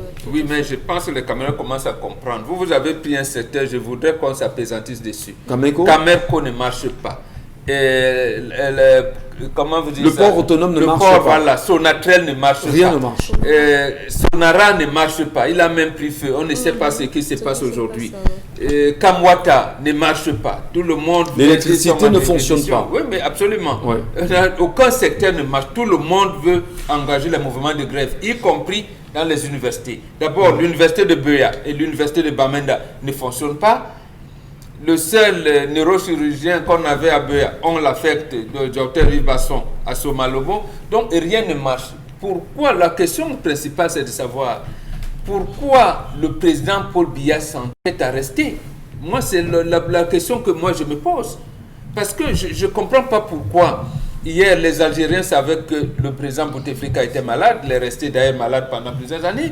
Les Gabonais, ici à côté, savent qu'ils ont un président qui est malade. Ils sont là. Pourquoi on ne peut pas nous dire quelle est la situation du président? Parce que le 6 novembre 2018, quand il prêtait serment, ça va faire 4 jours. Hein, dans 4 jours, là. Dans 4 jours, oui. Ça va faire le deuxième anniversaire de ce septennat. On savait bien qu'il ne pouvait pas. J'ai dit, ça commence par le slogan. Mais qui l'a forcé? Il sait que ça ne va pas, mais qui l'a forcé? Et on l'a vu justement prêter serment. Serment justement devant le Parlement. Je soupçonne la France de le maintenir là pour pérenniser les acquis. Parce que Ali Bongo est dans une situation très bien, le plan santé. Bon, on pensait que le président Biya est là, Sassou Nguesso est de l'autre côté. C'est eux qui maintiennent là, précisément parce qu'on veut franconiser tout le pays. Parce que je n'ai pas voulu revenir pourquoi l'énergie électrique ne marche pas. En réalité, on avait commencé à exclure les anglophones. Quand on crée la SONEL en 1974, on a créé la SONEL avec EDC et NELCAM. PowerCam est venu en 1975 pour être absorbé. Et on ne prend aucun DGA qui vient de la zone anglophone. Même dans l'armée, l'officier le plus gradé, le plus ancien au grade le plus élevé était anglophone, Titus Malongué. Il était commandant lorsque Semengue était lieutenant. Donc en réalité, le premier général aurait pu être un anglophone. Mais on a tout fait, non. Peut-être c'est la question liée bien évidemment à l'inertie gouvernementale dont on fait allusion, Judas, à la colère. Non, je veux dire qu'il est dans la continuité. Il a dit mendiant de la paix, mais non. On sécrète plutôt la corruption, la répression, mais la violence. On sécrète la violence. Et c'est ça qui cause l'inertie. Parce que quand un ministre ne le comprend pas, vous avez vu ce qui est arrivé en Bassal. Apparemment, il a même été puni parmi les gars de cadre RDPC qu'on punissait. Donc, lui qui se tient comme Dominique Audrey et Karine Sonti a développé tout à l'heure, le président a dit que, il pense qu'il peut mener, c'est cette politique qu'on lui a demandé de mener, il se trouve qu'il ne pouvait pas. Merci beaucoup, Bon Bengan.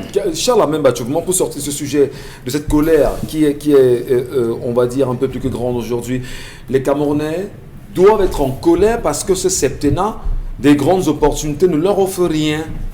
On va le dire ainsi. Alors, si vous dites ne leur offre rien, ça suppose que par le passé, ils ont déjà bénéficié de quelque chose que ce soit. Donc, soit les Camerounais ne comprennent rien finalement à toutes les... Je vous demande, M. Michel Ngatou, à tous les slogans où de est campagne. le TGV qu'on nous avait promis? Le tramway? J'ai dit le TGV. Non, on n'a pas un tramway, pas un TGV. Non, le tramway, les deux. c'est... Ah, les deux au même Monsieur moment. Michel Très bien. Ngatou, est-ce que vous avez le TGV pour permettre aux gens de vivre à Douala et travailler aisément à Yaoundé? Yaoundé. Nous en sommes où, M. Michel Ngatou? Maintenant, nous revenons à votre tramway. On avait promis, M. Michel Ngatou, la fin des délestages. Vous vous rappelez, quand on avait promis la fin des délestages, Effectivement. l'homme nous avait rassuré que fin 2012, on devait mettre les délestages dans le passé. Après 2012, on a revoit 2016. 2016, on a dit non, les attentes n'ont pas été celles qu'on avait projetées. Accordons-nous une année supplémentaire, 2017.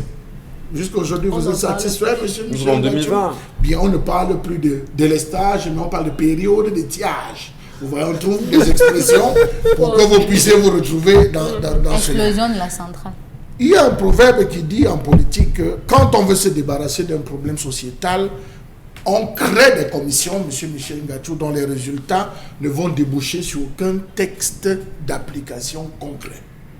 La preuve, vous avez eu le grand dialogue. Vous voulez causer, vous voulez parler. À quoi est-ce que le grand dialogue a abouti, M. Michel Ngatou? Les grandes opportunités, on avait rassuré, le chef de l'État avait dit qu'il devait se pencher personnellement sur les questions anglophones.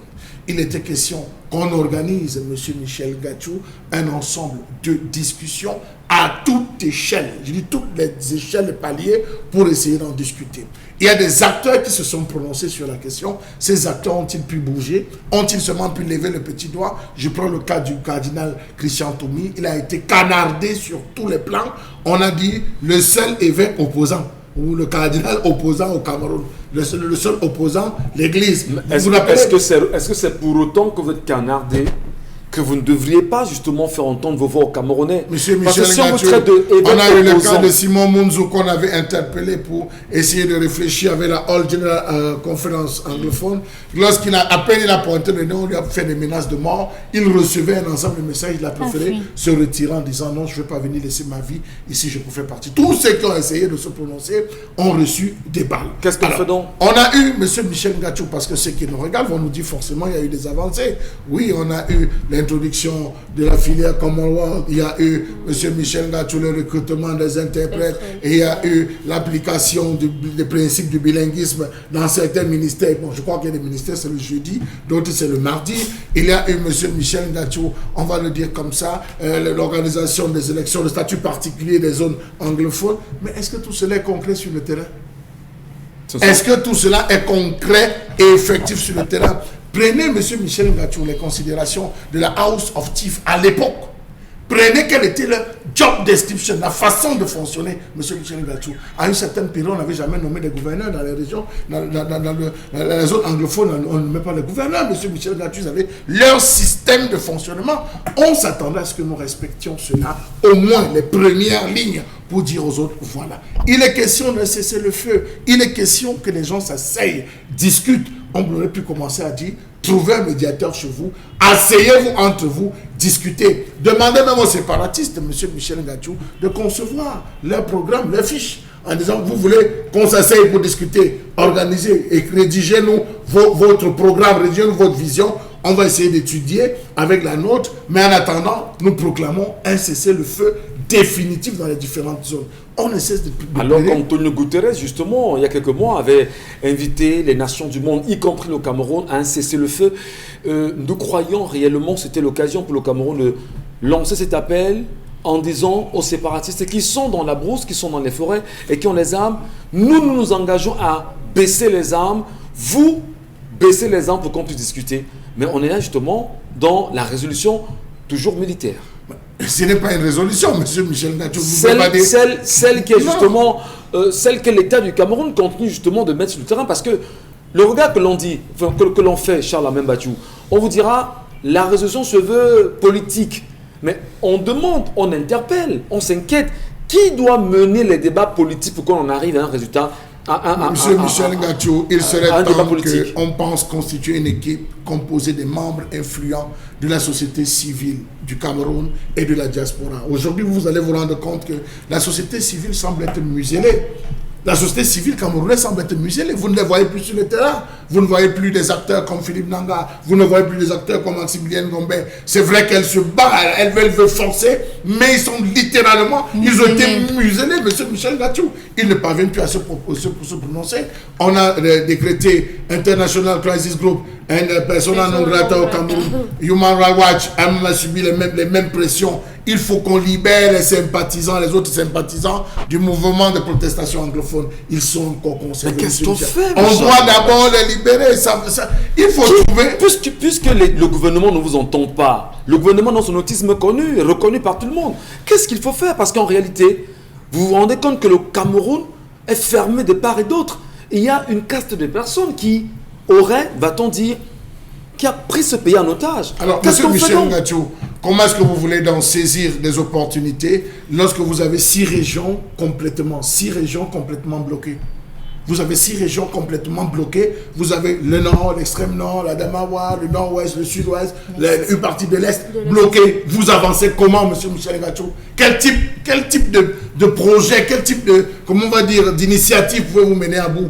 Est-ce que vous voulez aujourd'hui aller visiter Kumba? Est-ce que vous voulez aujourd'hui aller au nord-ouest comme on pourrait se lever? Non, tout est pratiquement bloqué. Je pense qu'il serait temps que le président pense créer un haut conseil de résolution de la crise anglophone, constitué de personnalités venues de tous les corps constitués, pas des personnes nommées, des personnes venues de tous les corps constitués qui s'asseyent de la diaspora. On peut trouver un terrain neutre, que nous ayons les sécessionnistes qui formulent clairement leur projet de dialogue.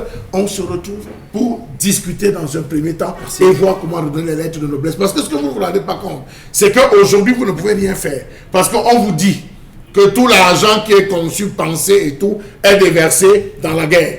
Tout l'argent qu'on peut avoir au Cameroun, c'est dans la guerre. On fait des emprunts, des crédits, ça va dans la guerre, M. Michel Ngatou. Et l'économie de la guerre ne fait que bien sûr, grandir. Mais vous voyez que la dette académique, prenez l'université de Tchang aujourd'hui où les élèves les étudiants ne cessent de marcher et ceux de droit là qui se préparent à la dette académique est à 2 milliards de francs CFA. Merci, Charles Amem. Alors qu'on a payé les ordinateurs 75 milliards. Merci infiniment. Allez, justement le dire, madame, messieurs, que dans la colère de ce matin, qu'est-ce qu'on peut faire véritablement pour en sortir? Et Charles Amem Bachou a fait une très belle proposition en invitant le chef de l'État, si jamais il est encore là, à prendre à bras le corps cette réalité, mais surtout de permettre aux Camerounais de l'intérieur, comme ceux de la diaspora, notamment, je l'insistais ce matin, sur le cas de Rabouni, Sa Majesté Rabouni Ier, qui lui dit qu'il peut aujourd'hui porter sur lui la résolution de la crise anglophone simplement en organisant un nouveau dialogue national hors des terres camerounaises, en déportant ce dialogue du Cameroun vers Addis Abeba. Et là, il est sûr justement qu'avec les différentes parties, on peut s'asseoir sur une table de négociation avec les Africains, avec justement un certain nombre de personnes et trouver une solution urgente, rapide à la crise anglophone et surtout redonner au Cameroun d'exister convenablement. Quel est ce document qui fait le tour de la toile depuis quelques jours, madame, monsieur? Depuis hier encore, on en parle. Ce document, dira-t-on, signé entre autres du cabinet civil. Qui l'a signé ce document? Même si d'aucuns sont venus aujourd'hui nous dit que c'est un fake, on va dire attention, le document, nous le connaissons. Les noms qui ont été justement mis au devant de ce document, aucun nom n'appartenant à aucun Camerounais d'une autre région. C'est grave. Dans un instant, on reviendra sur la revue des réseaux sociaux, madame, messieurs. Mais avant, Karine Sontia, les messages de nos téléspectateurs. Oui, je suis de ceux qui approuvent la polygamie, mais là, il aurait dû parler à sa femme avant de passer à l'acte. Chapeau à la dame, elle mérite du respect. Mes condoléances à mon peuple camerounais. La lâcheté du peuple camerounais a abouti au résultat aujourd'hui. Le régime a compris comment malaxer ce peuple. Je conseille à ce monsieur de renvoyer la ménagère et reconquérir sa femme. Le silence, cela va changer quoi? Il va laisser la ménagère, il ira sur une autre. Très bon comportement de cette femme, mais son silence là peut tuer son mari. The northwest and southwest is covered with several mass graves. We cannot mourn our sons, brothers and sisters with this regime. No way. Donc, on est seulement au début du septennat. Va-t-on s'en sortir? Le pays du Tchoko, Makalapati, le bout du tunnel, c'est dans un demi-siècle. La résolution de la crise dans le Nozo passe par la dissolution du MRC, c'est impératif. Après les grandes réalisations, ils sont passés aux grandes opportunités. Moi, je sais qu'on saisit une opportunité et on la réalise par la suite et non le contraire. Maintenant, ils sont au mandat. Il est vivant. Bia a tweeté. Il est vivant. Ayoub, ayoub. Rien ne peut être attendu de ce gouvernement car un véritable dialogue mettra en lumière beaucoup de leur tard. Cela sera aussi la fin de ce régime. Ne rêvez plus, ils vont continuer à vous rouler dans la farine. Les sommes investies dans le football depuis 2018 pourraient changer beaucoup de choses dans l'industrialisation du Cameroun. Le pays devait s'investir à créer une classe moyenne fiable pour un marché interne fiable, car sans argent, à quoi servent ces infrastructures de divertissement? Pierre Magnim. C'est une très bonne façon d'agir. Il sera chaud, traumatisé et à l'heure si ça se trouve ce que tu lui demandes, il va te donner, même s'il n'a pas, il ira voler pour lui donner. Les femmes aiment traumatiser. Importation de vaches françaises à 54 milliards pour produire le COSAM. Opportunité et opportunisme. Toutes les solutions dans tous les domaines ont un point commun, le départ du régime. L'ENAM a enseigné la corruption à toute une génération. Résultat, la gangrène est très profonde et inguérissable. Les comédiens se sont... Ok, c'est un autre message. Le régime en place a compris que l'alcool et les églises ne suffisent plus à nous distraire. Il veut remiser sur le football, mais vu les sommes colossales qui y sont absorbées, la non-satisfaction des résultats auprès des populations, la pilule devient très très difficile à avaler. Merci Karine et merci à nos millions de téléspectateurs. Merci pour la fidélité. Nous nous engageons tous les jours à vous servir en vous donnant les faits, mais surtout en vous disant la vérité. C'est ce pourquoi nous avons signé justement notre serment d'Hippocrate, madame, monsieur. Et dans un instant, nous irons savoir exactement ce que nous offre la revue des réseaux sociaux. Mais avant, quand Style Ami est avec nous, on ira lui dire bonjour.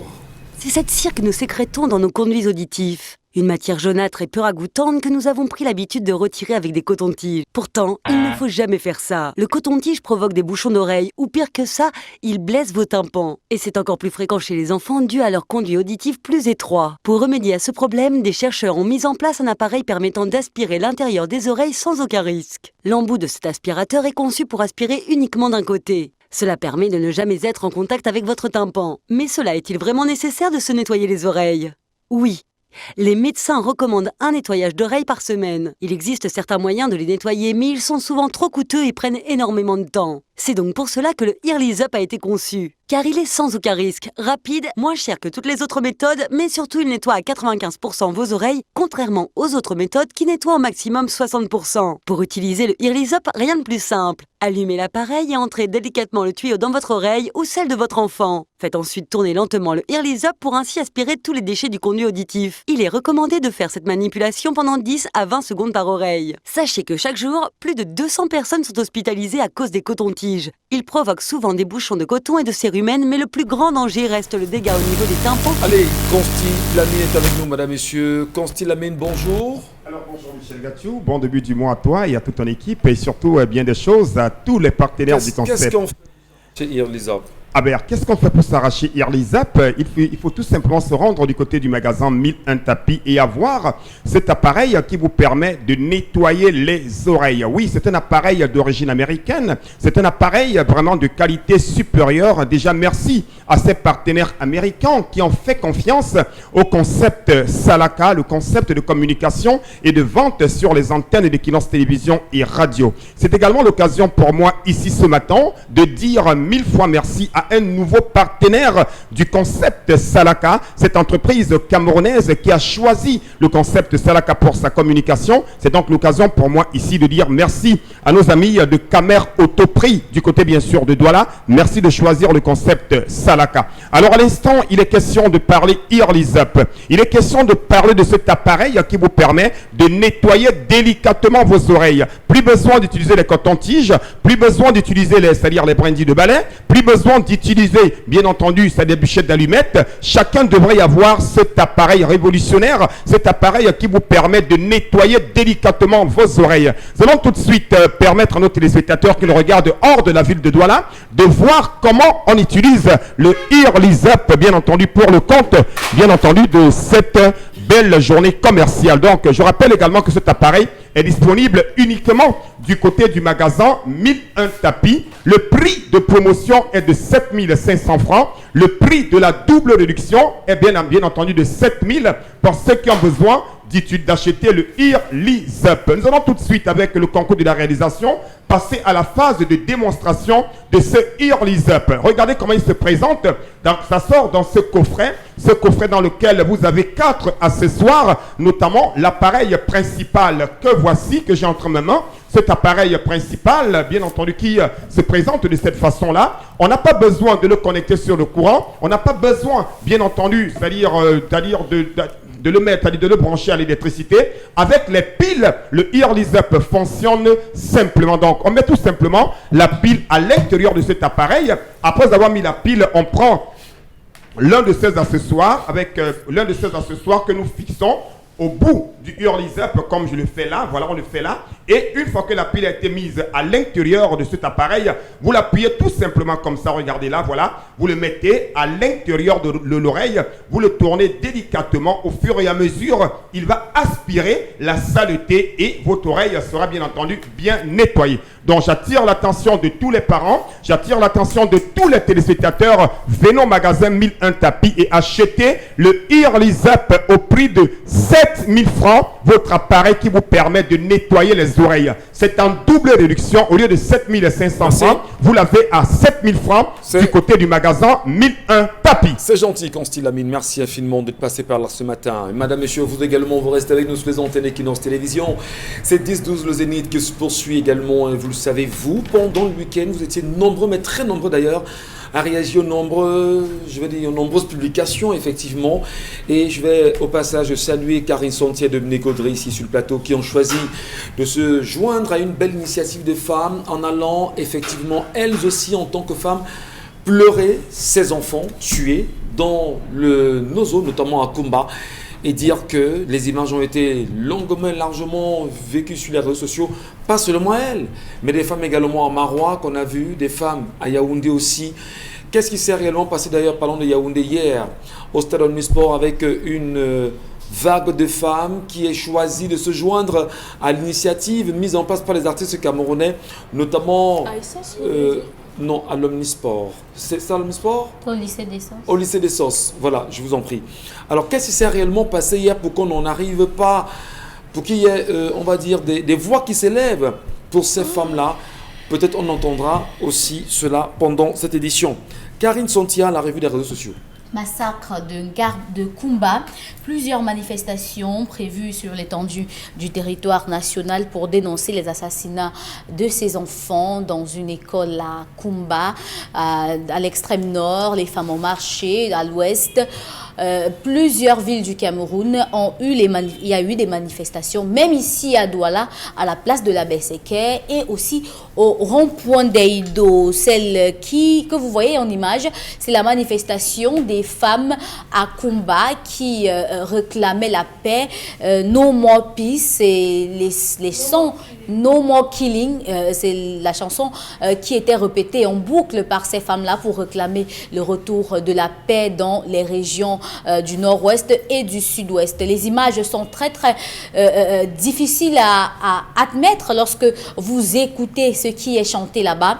Vous allez voir dans ces images-là une femme handicapée moteur qui est à même le sol et qui crie et qui pleure pour que la paix revienne dans ces régions en crise depuis déjà 4 ans aujourd'hui. Ce sont des images qui ont été prises directement et qui permettent notamment aux internautes de faire des commentaires et essayer de faire des comparaisons en termes de mobilisation. On a vu à Douala, il y a eu des mobilisations. On a vu dans les universités du Cameroun, les étudiants étaient vêtus de noir.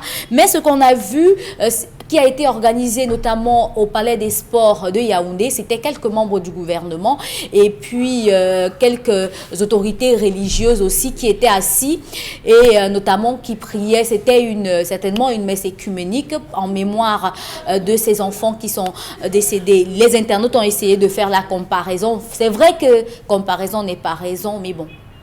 Voilà. Ça fait bien sûr le tour de la toile aujourd'hui.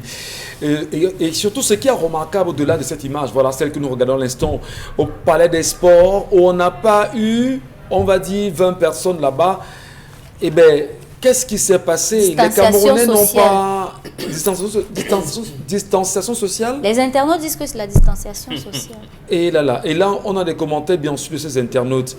Non seulement les Camerounais ne sont pas allés au Palais des Sports pour cette messe écuménique, Mbom Bengan, mais dire qu'on a le sentiment que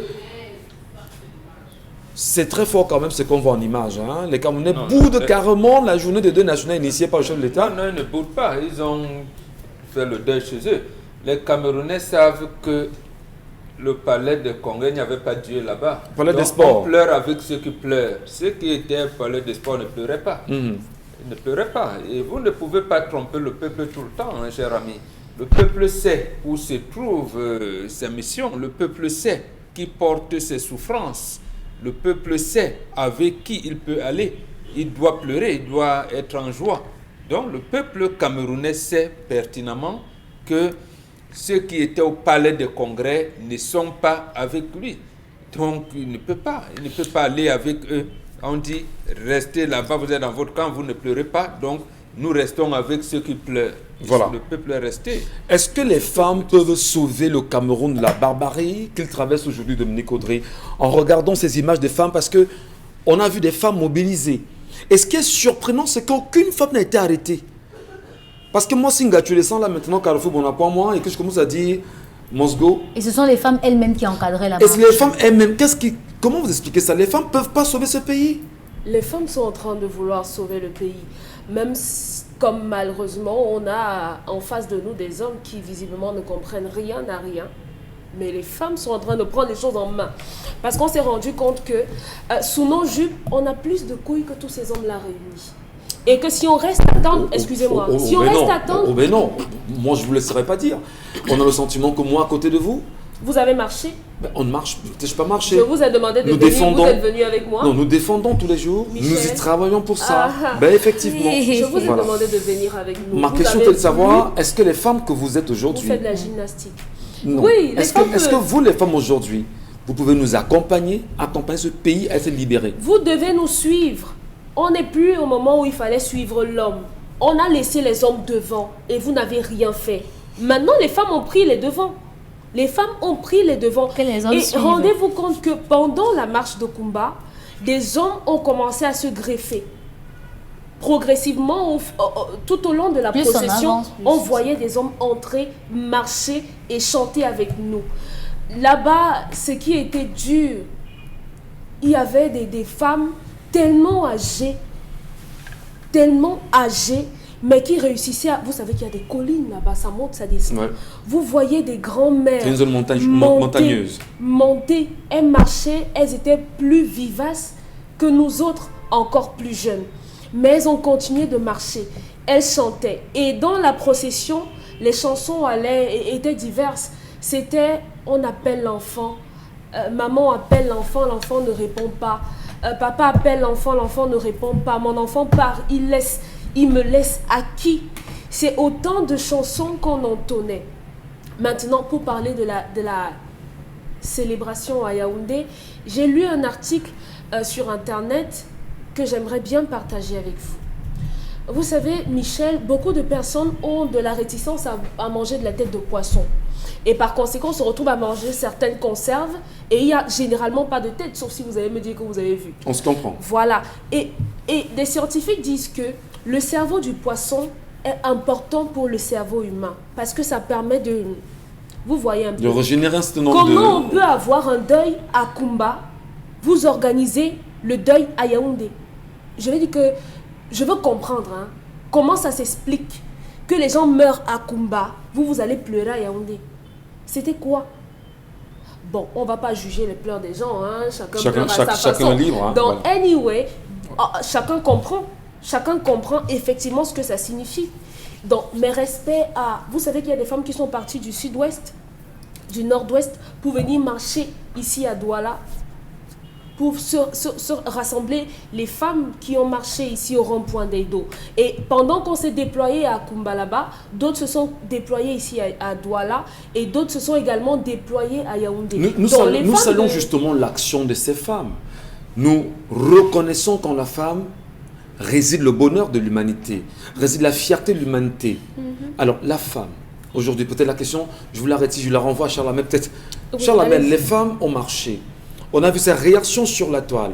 Kumba, Maroua, Douala, Yaoundé. Où sont-elles? Pouvons-nous compter sur nos mères pour libérer ces pays de ce qu'ils traversent? Nos mères de femmes, Alors, nos sœurs. Monsieur Michel Ngatiou, c'est de la mauvaise foi que de dire que les hommes ne sont pas là.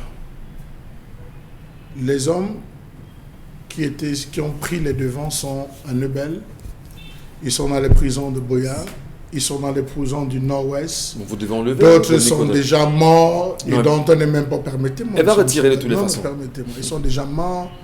D'autres viennent encore d'être incarcérés à la prison, ceux qui avaient pris la possibilité d'être dans la rue et d'aller crier avant.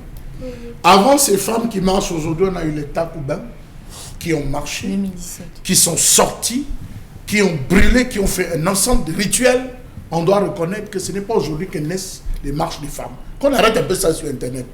Ce n'est pas aujourd'hui que commence ça. Les femmes ont toujours été devant. Dans toutes les histoires, les femmes ont toujours été devant.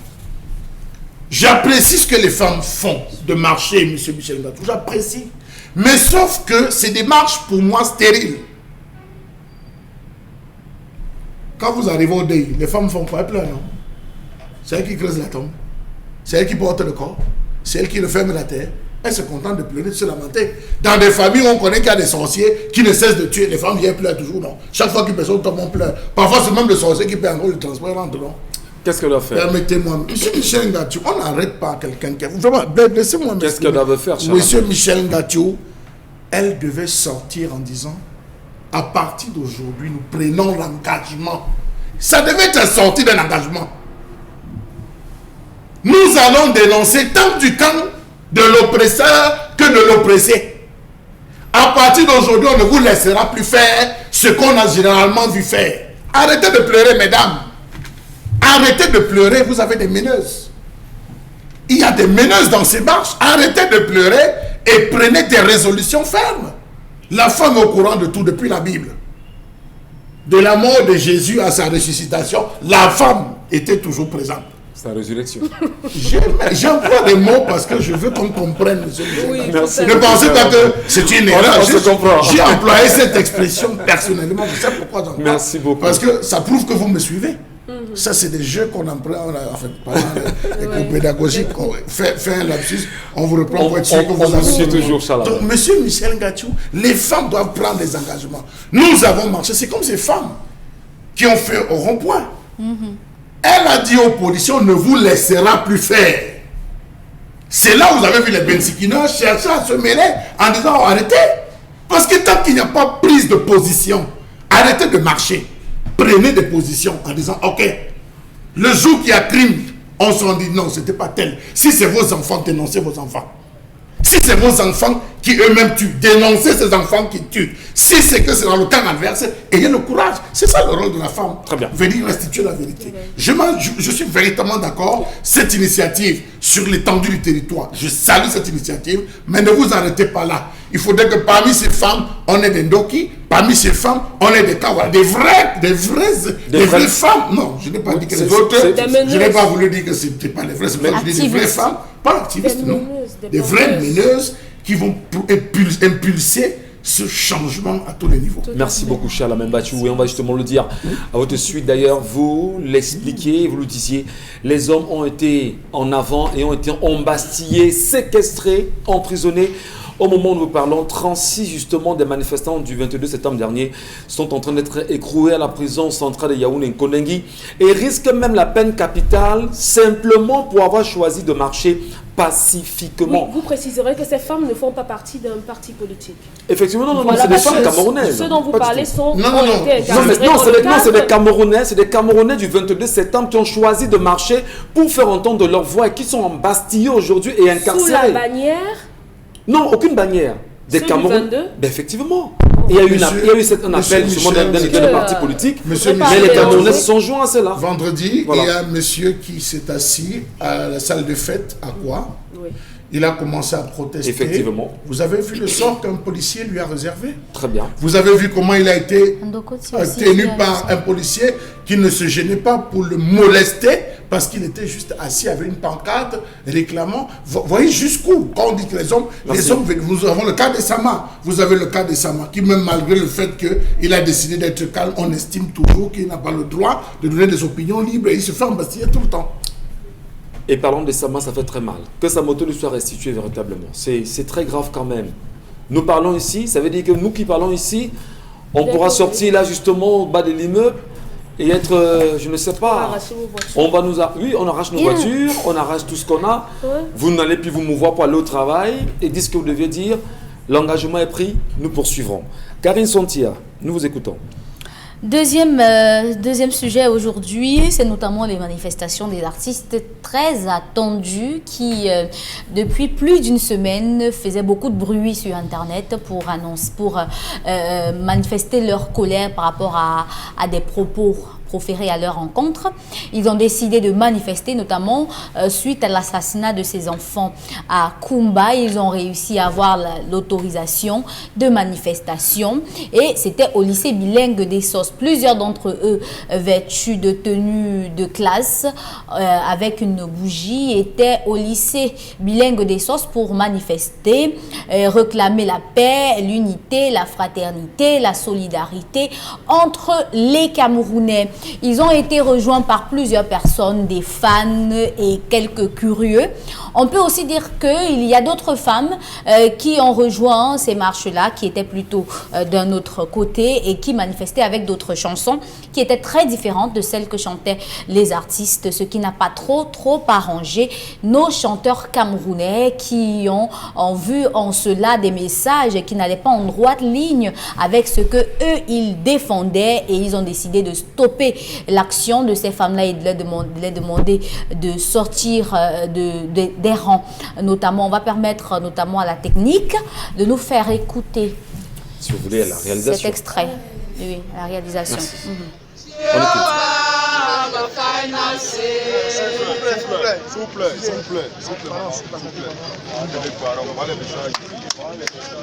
Les gars.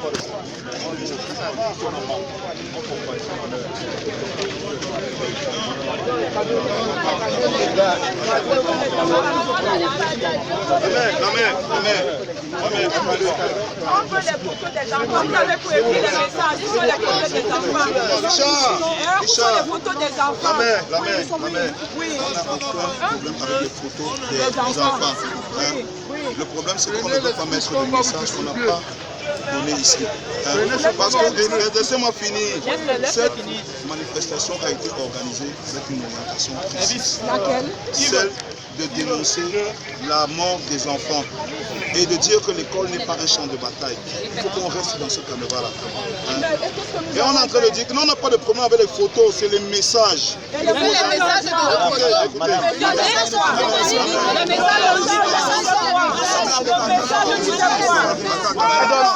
mal,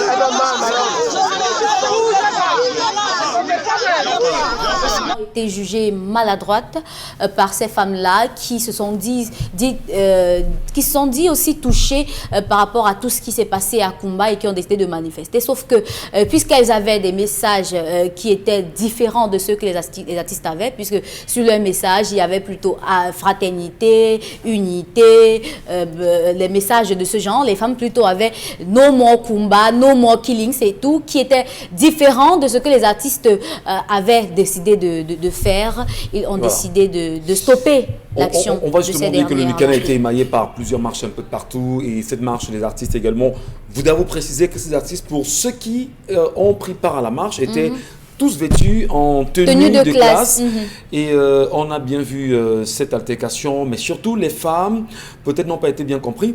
D'ailleurs, il faut le dire pendant compris de temps pour moi. Dans la préparation justement de cette émission, vous et moi, Karine, nous avions pu mettre la main sur un des proches qui nous a fait savoir simplement que les femmes étaient de l'autre côté et elles n'étaient pas dans les rangs. Donc on a demandé à ces femmes simplement de se joindre au rang et de poursuivre les manifestations convenablement. Malheureusement, il y a eu ce manquement-là. Dominique Audrey, vous allez vous calmer en même temps parce qu'on prend la peine de couper l'information. Mais par rapport à ce que vous avez dit et à ce qu'on voit... On recoupe l'information parce qu'on n'a plus le temps justement de savoir ce qui s'est vraiment passé.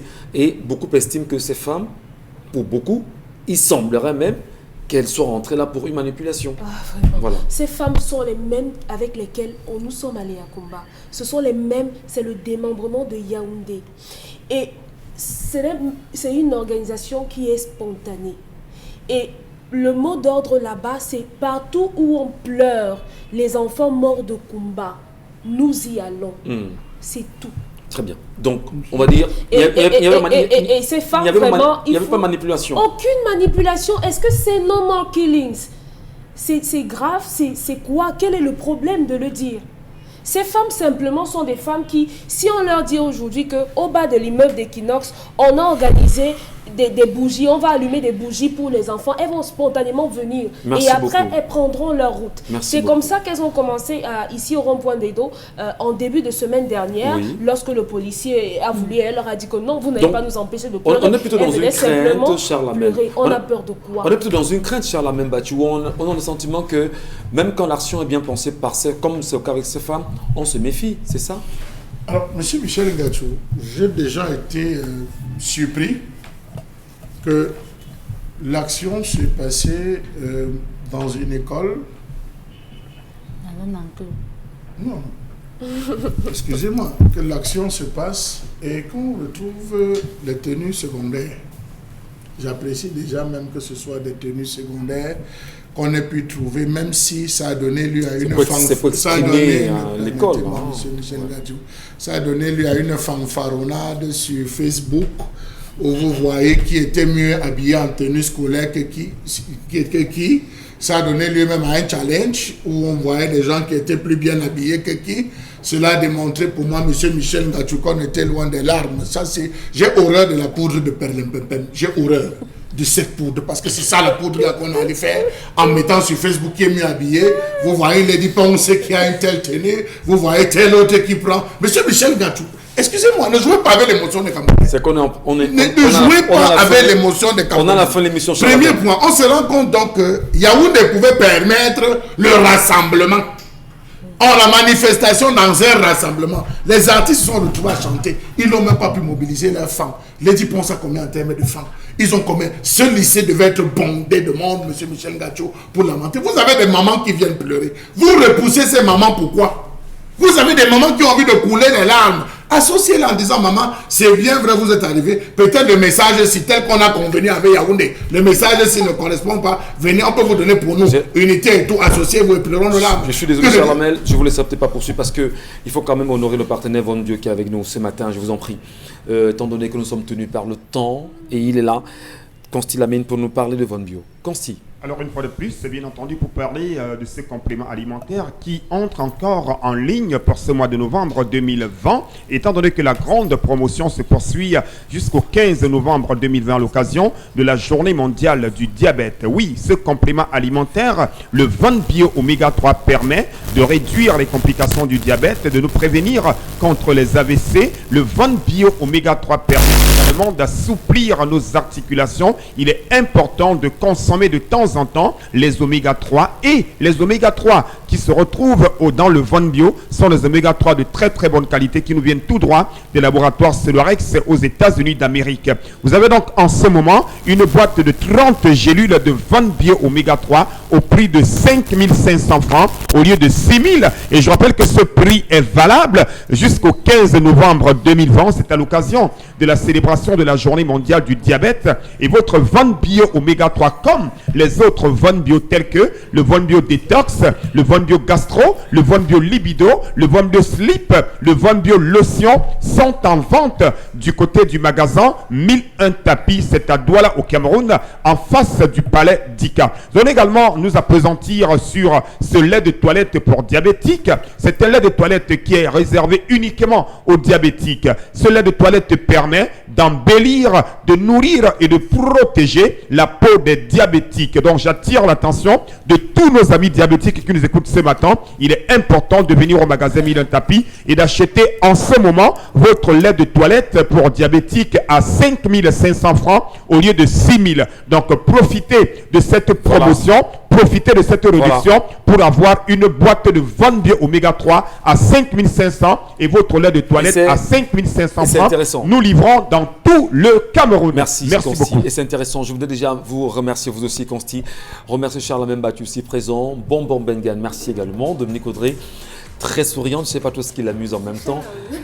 Bah ouais, il est toujours en colère, je sais pas. Il y a une femme qui a terrorisé un homme. Donc, elles sont gays. Merci à vous les femmes, merci Karine, madame, monsieur, merci à vous. Lorsqu'il sera 10h demain, nous serons encore là pour vous servir. À demain.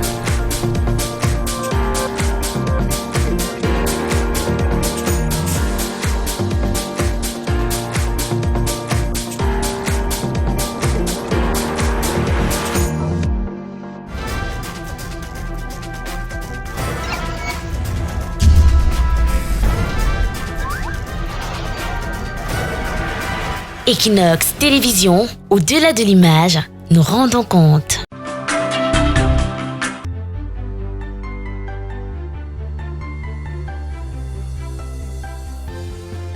Une femme qui entre dans le foyer et commence à avoir des responsabilités, rentrer encore dans les dépenses de ce genre-là. Comment est-ce que, je ne sais pas, comment est-ce qu'elle planifie l'avenir de ses enfants? Donc moi je me dis, parfois il y a certains hommes qui sont égoïstes. Même si on va me dire qu'il y a d'autres hommes qui ont raison. Peut-être, il t'a vu, bon, il se dit, ben, si je la prends, je peux faire quelque chose, je peux la changer. Je me suis décapée. Si par la suite il trouve qu'il y a problème, bon, ça dépend. Il y a plusieurs contextes. Il peut trouver que, bon, on a atteint un niveau de vie où il ne faudrait plus, il y a des responsabilités qu'on prend dans les entreprises. J'aimerais qu'un homme vienne, qu'il fasse les choses comme il se devrait et qu'il l'épouse normalement, légalement, et puis qu'ils font leurs enfants. C'est normal. Mais avec la société, la réalité que nous avons au jour d'aujourd'hui. Moi, j'élève mon enfant, je cherche l'argent. 5 heures, je suis debout. Oui, bon, voilà. Donc, 5 heures, tu fais quoi? Même si je suis avec toi, je traverse sur toi, je sors. Et pas d'abord chercher mon argent. Je mets là